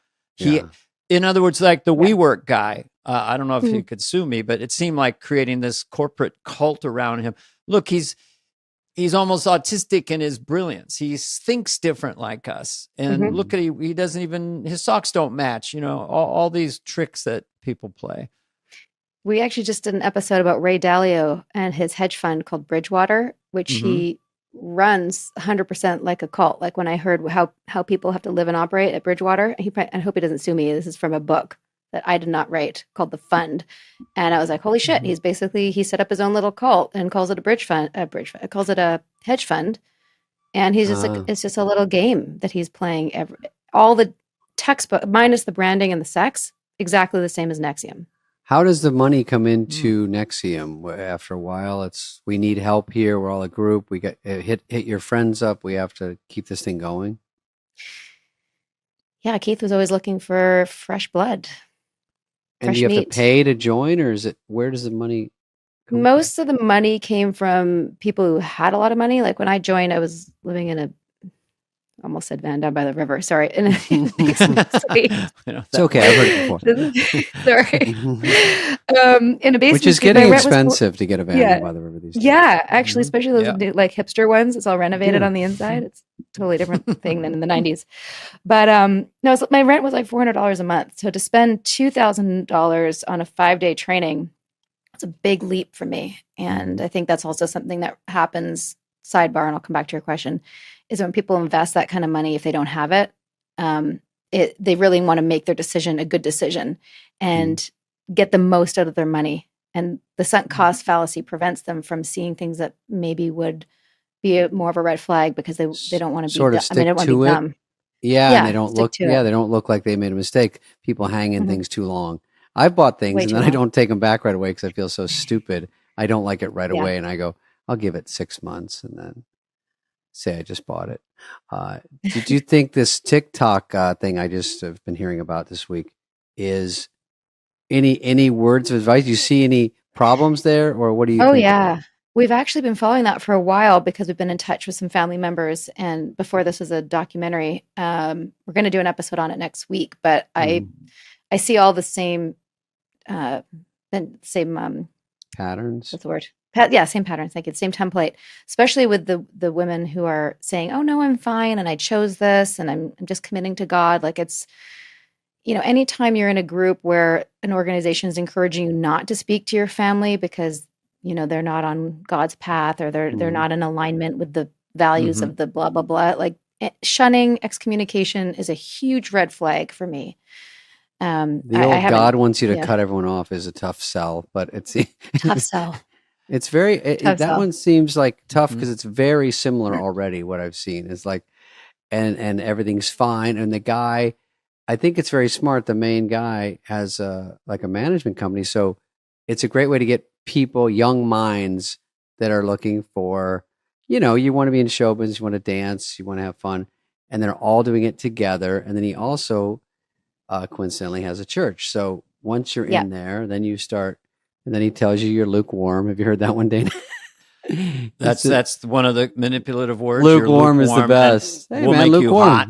Somebody doesn't want to get into heaven. That's cool. And he's like, wait, what's going on? I'm not in heaven? Nah. Yeah. Not the way you are That's now. such a good point. Especially with, like we always ask people, so what the hook was that you asked earlier, but what's the promise? Like, what do you think that you're buying into that's so great? And especially with the religious cults, it's like, being saved, getting into heaven. If you believe that, I mean, I wasn't raised that way, so it's hard for me to relate, but I kind of do the math. My equivalent was like, I'm doing this to be successful. Like these are the tools that I need to reach my full potential and be successful and be the best, most peaceful, joyful, integrated, non-reactive, Buddha version of myself, which I'm not currently. So if I don't do this path, I'm not going to have all those things. That's my version of heaven. That's how I try to relate to it. And if people really believe that and they have that connection with God, and then there's some guy saying, yeah, I spoke to God, like we have a direct line to God, which almost all these religious cults claim that, especially like FLDS and all the Mormon, Jehovah's Witness. They say that, like I spoke to God and he said, I need to marry you, even though you're 12, but God said that I should. So you just missed him. He just took off. Yeah, he was just. I'm 59 and you're 13. And exactly. What are you going to do? Talk back to God? Yeah. We can't disrespect God. Your call. Hey, your call. By the way, I don't know how this relates, Sarah, but my wife's Irish nephew, he's very Irish, and he's like 35 years of age, and he's wandering around L.A. visiting, right? So he goes to the Scientology Center, and he goes through the whole thing, and they're about just for fun? Well, he's just a curious Irish. I guess I'll go in here. What's it called? And then he said, well, I've been here for an hour, and I still don't know what you believe in. And that's the definition of a cult. And then he just stormed out. I think they escorted him off the property. But they were going to do the E-meter. E-meter, yeah. I have such fantasies about busting up Scientology, but I think they probably know who I am They'll now. take you out toot sweet. Toot sweet. I love that phrase. Where does that come from? Where's it gone? Is it Latin? Toot sweet. French. French. Toot sweet. Right away. You know, I think you guys, Nixium just needed some bigger names, you know. Oh, you need someone from a sitcom. They have Tom Cruise, so they're killing it over there. But I know. if you could get Taylor Swift in your cult, it's over. Because she's already got her own. Well, Sarah, I have another question. This Puff Daddy thing, who my mom says, does he work for Sean? Sean John? I mean, she doesn't understand. But so is that a form of this, or from what you've heard, which is mostly bits and pieces and nothing's proved yet, but does that feel like something weird going on over there? Oh, yeah. I mean, I haven't done a deep dive into that, but just from what I've seen peripherally and superficially, and from my experience being 7 years out of this cult, is the relationship between a abuser and a victim of domestic violence and a cult leader and their followers is the exact same dynamic. It's the same way of getting someone in, the same love bombing, the same isolation, the same creating an us versus them, like us against the world. It's all the same with sex trafficking. It's the exact same way of getting an someone underlying hooked, fear. You can't say underlying anything fear. or get out. Right. Especially like, I believe he had NDAs. These women had NDAs with him. Like, that's such a red flag. And same with R. Kelly and Epstein. Like, it's all the same shit over and over and over again. Right. God, your podcast is never going to run out of topics. Honestly, every day we do one a week. We have probably like 200 in the pipeline, just waiting. Oh, and like really? other ones we can. It's wow. insane. Because we're a bit broader too than just a straight up traditional cult. We're a little bit culty. So things are a little culty. Like, being Dana and I were talking, like having an acting teacher, it'd be part of like a troupe or a show that, Oh yeah, they acting teachers, especially vulnerable actors and actresses. I had this acting teacher named Jeff Corey, and he was like a cult figure in a sense. Like his whole thing was to break people. Like he would start berating this woman who reads a monologue until she's just sobbing, And I at the time was like, this is just weird. This isn't helpful at all. And then she made a couple doing a scene. You're not doing the work. And so he had to take his belt off, get on all fours. She put the belt around his neck and got on top of her. And he says, ride him. And I'm like, I just want to be. Yeah. I'm auditioning for a young Sheldon tomorrow. Do I really need I'm this? playing Sir Laughs-A-Lot on Saturday. I don't know if I need a phallic, but. So there's so many culty acting teachers. It's just basically abuse of power, right? Like when you go into a class, you're saying, "Hey, you're going to teach me something, and I expect you to teach me," and you trust them There's to do trust, that. But there's trust, if we didn't have that, we'd never learn. There'd be like no tennis coaches or whatever. But you have to have that. But if they have bad intent or they're a malignant or sociopathic narcissist like Keith, then you're in trouble because anything goes. Well, the one thing maybe it's not unique about Nexium was the people, I guess they called DOS, the women who got into the situation where they'd be strapped down and branded. Mm. Is that a common cult move, or was that unique to? It's that's just another power move. It just seems like the most radical thing. You really have to take. You couldn't do it on day one. That's a long process to get them. We're going to strap you to the table. If you get past that, is that sort of like you're in? That's where you think was the either goal. This is too far, or you think, okay, I got to question some things now. This is getting too far. I was 12 years in. I was fully aware that people thought we were in a cult, and when I saw that I was about to get a brand, I was like, guys, this is really isn't not helping good. our case. I even said that, like, people think we're a cult already. Do you think this is a good idea? I even, made jokes the day of the branding because I was trying to make it better for me and for the rest of the women. But I think if that hadn't happened, I would probably still be coaching a goals program in upstate New York and Vancouver right now, because everything else up until then, there were lots of problems with the company, but nothing illegal and nothing violent.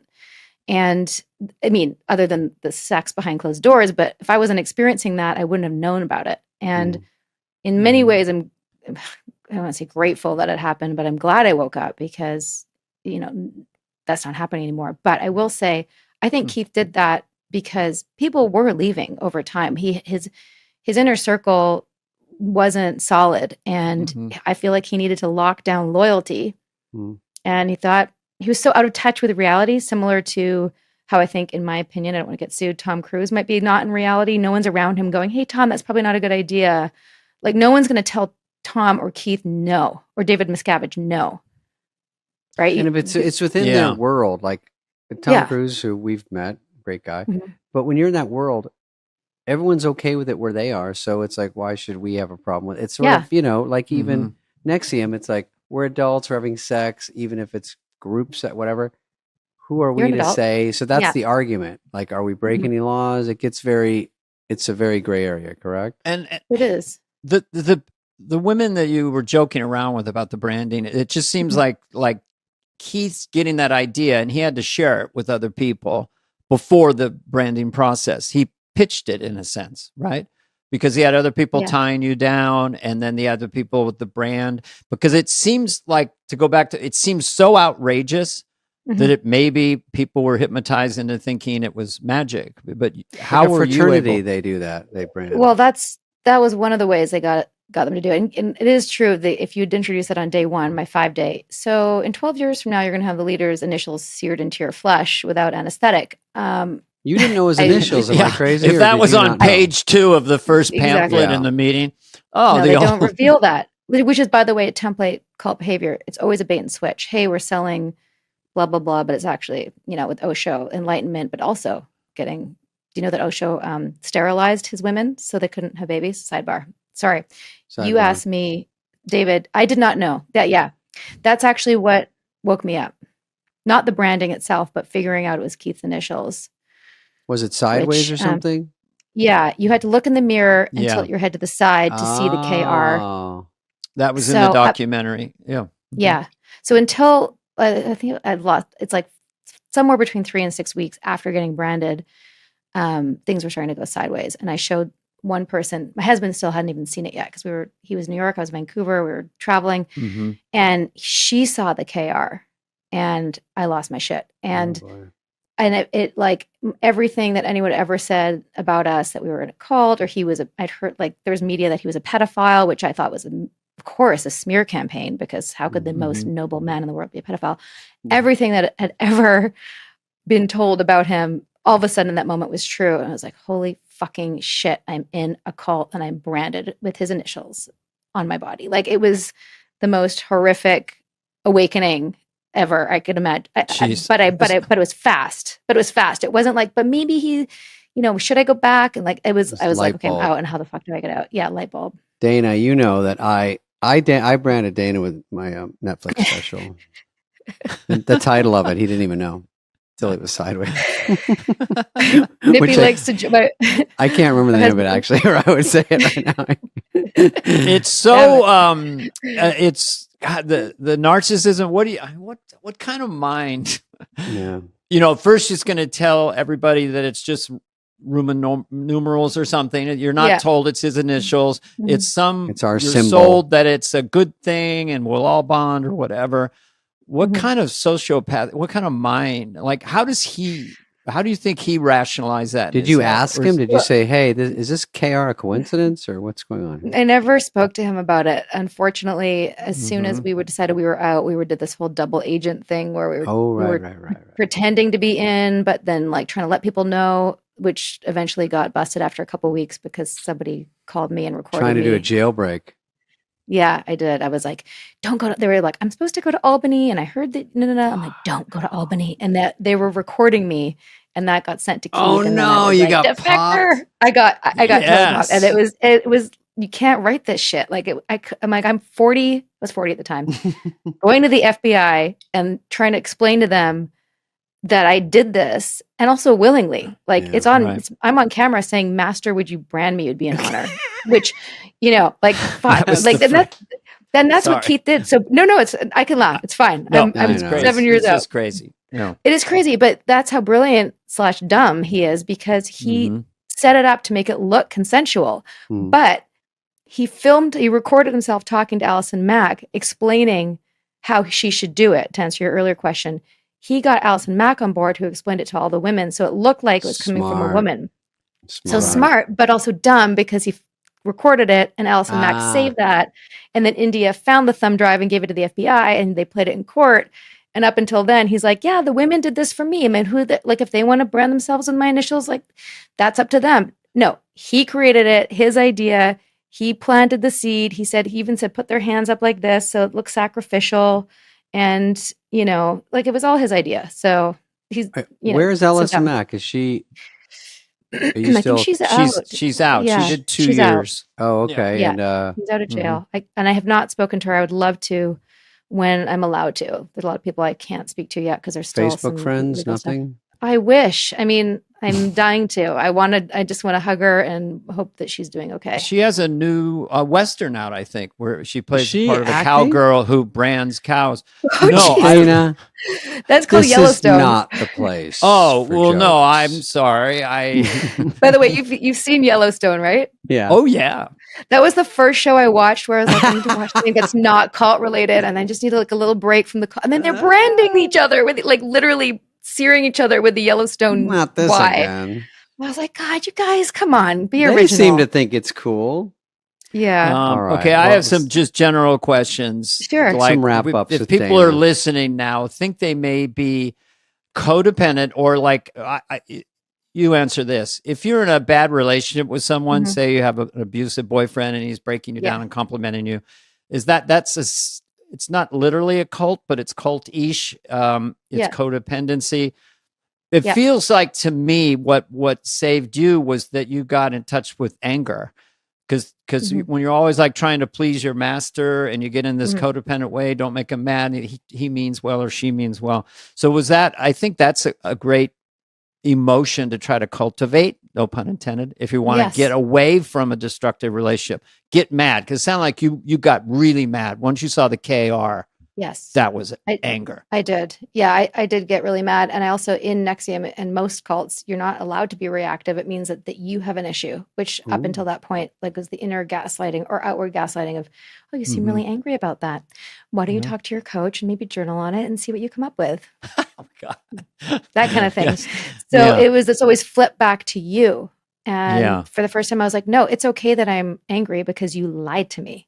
Yeah. Right. And that's, I think, what most people don't understand, is that you can't consent to something if the initial agreement is false, which is what happens in a domestic violence relationship as well. The abusive person is presenting a false persona to hook the victim. Yeah. That's a lie. My last one is, go ahead, okay, Dan. David. No, I have unlimited time. You can ask me whatever. No, we have to do our own stupid podcast. And back in 19, how is your marriage? Is good? Was your husband part of NXIVM? I met him there. Oh, okay. Yeah. All right. He's and so really jealous that he's not here. And he could have come on. Say hello. But so when you got out, did he get out at the same time? Yes, we got out at the same time. And if you recall, probably my favorite part of the vow is he went in around the time that we were doing our double agent thing and confronted the leadership, which nobody ever did, and recorded himself being like, what the fuck? You branded my fucking wife? Which was so rewarding for me, because we never got to say, like, we were so obedient. I didn't realize how obedient we were until we got out. We would never say, no, I disagree with that. Nothing, because you'd get in trouble. So for him going in there and telling them off was just, I just wish he'd flipped over the egg buffet table or something, because that would have just, and he didn't, because he didn't want his friends to have to clean up the mess, which was very kind of him, because a lot of the people there were innocent bystanders. But yeah, we're fine. We do a lot of therapy. Our podcast together is very rewarding. Working on a second book of everything we've learned since the podcast, which is so much. We want to be able to give it to other survivors, so you don't have to listen to 200 episodes. Sure. All right. So very, very quickly, what are the top 3 or 5 warning signs you may be in codependency? Like, or if you were Jeff Foxworthy saying cult? you may be in a cult. If Jeff Foxworthy's in a cult with Ron White. No, I would say, if someone listening right now. Yeah. Like, if you feel, first of all, I feel like isolated, if whoever is with you is like isolated you from your friends and family or encouraged you not to have relationships with people that you love, you can't feel like you can't talk to them or have honest conversations with them about what's going on.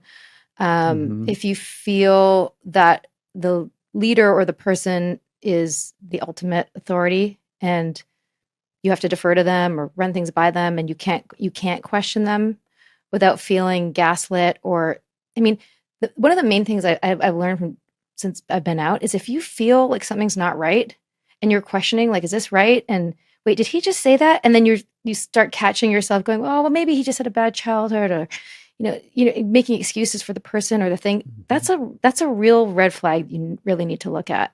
If you don't feel good with somebody, and you don't even have to call it a cult, like take that word out of the equation because it gets so overused.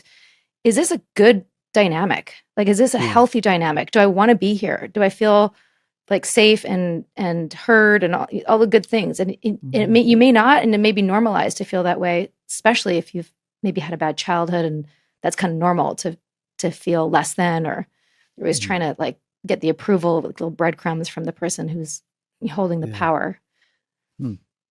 Wow. Those are some examples. Great. Fascinating. So, David, you do none of that to me. No. I mean, I'll just go on record. Don't breadcrumb me, Dana. Comedians are too aggressive and damaged in different ways, I think, to be gaslit. I'm sure we get in a way, but do you think that is there any famous comedians that have been in cults that we know of? Famous comedians. Was Martin Short? No, he's not a comedian. Stand up? Martin Short. I think just you start to get in a not Martin Short. We are joking. If you get in a situation where someone's the boss or someone is, it's just like anything. You just get sort of swept up into something where everyone's doing it. It can happen. It doesn't cult is like using a hammer to sledgehammer to say what it is. It's more like a lighter. There's just these warning signs. So I think we all are. And if you're in show business, you're vulnerable, and you have people who work with you. Yeah, and I'll just say it's a peculiar dynamic. It's an interesting, peculiar dynamic that you. It'd be hard to describe it, but show business has some colorful characters. Yes. Oh yeah, Hollywood itself. What about Saturday Night Live? Was it ever not culty, but like, do you ever feel like you couldn't speak up or like? We're going to meditate after read through. Your mantra will be Lorne. It'll be group. Then we'll face the sun and ask for forgiveness of our sins. I don't. Come on my podcast and tell me everything. No, I think that Lorne, he's dealing with a lot of comedians. So fragile egos. And that we're supposed to poke holes in all the authority and everything and deconstruct society. So that would temper it a bit. But anyone who's a powerful boss, not Lorne, corporate boss, anybody can kind of create a cult of personality around them, like Bill Gates did with Microsoft. That Bill has to go away for 2 weeks and he reads 100 books. His brain doesn't work like you, and all that stuff. It's not necessarily gone to tattoos and branding, but there's cultiness everywhere. That's why you'll never. Your podcast will last for as long as you want to do it. Till I die. Sarah, you thanks look for jumping on. Yeah, you look great. You're having I'm glad that you got out, and Me too. and you're probably you've ruled out cults forever. Probably we can safely say. I think so. Every now and then, I still do yoga, but there's a lot of super super culty yoga practices, and I just I try to like just stay like no dogma, just like hot sweaty power yoga. No, just do the hour and get out. Yeah, exactly. and I'm doing the research on NXIVM. I don't know. I started to get a little hypnotized into the good side of it. And so I'm pretty much glad you got out of it, but not totally. No, I'm sorry. Well, the good stuff, part of my healing has been like, what was good? And then figuring out who invented it or who created it. Because it wasn't Keith. I just thought for many years that it was Keith. So, I could still do some of the things.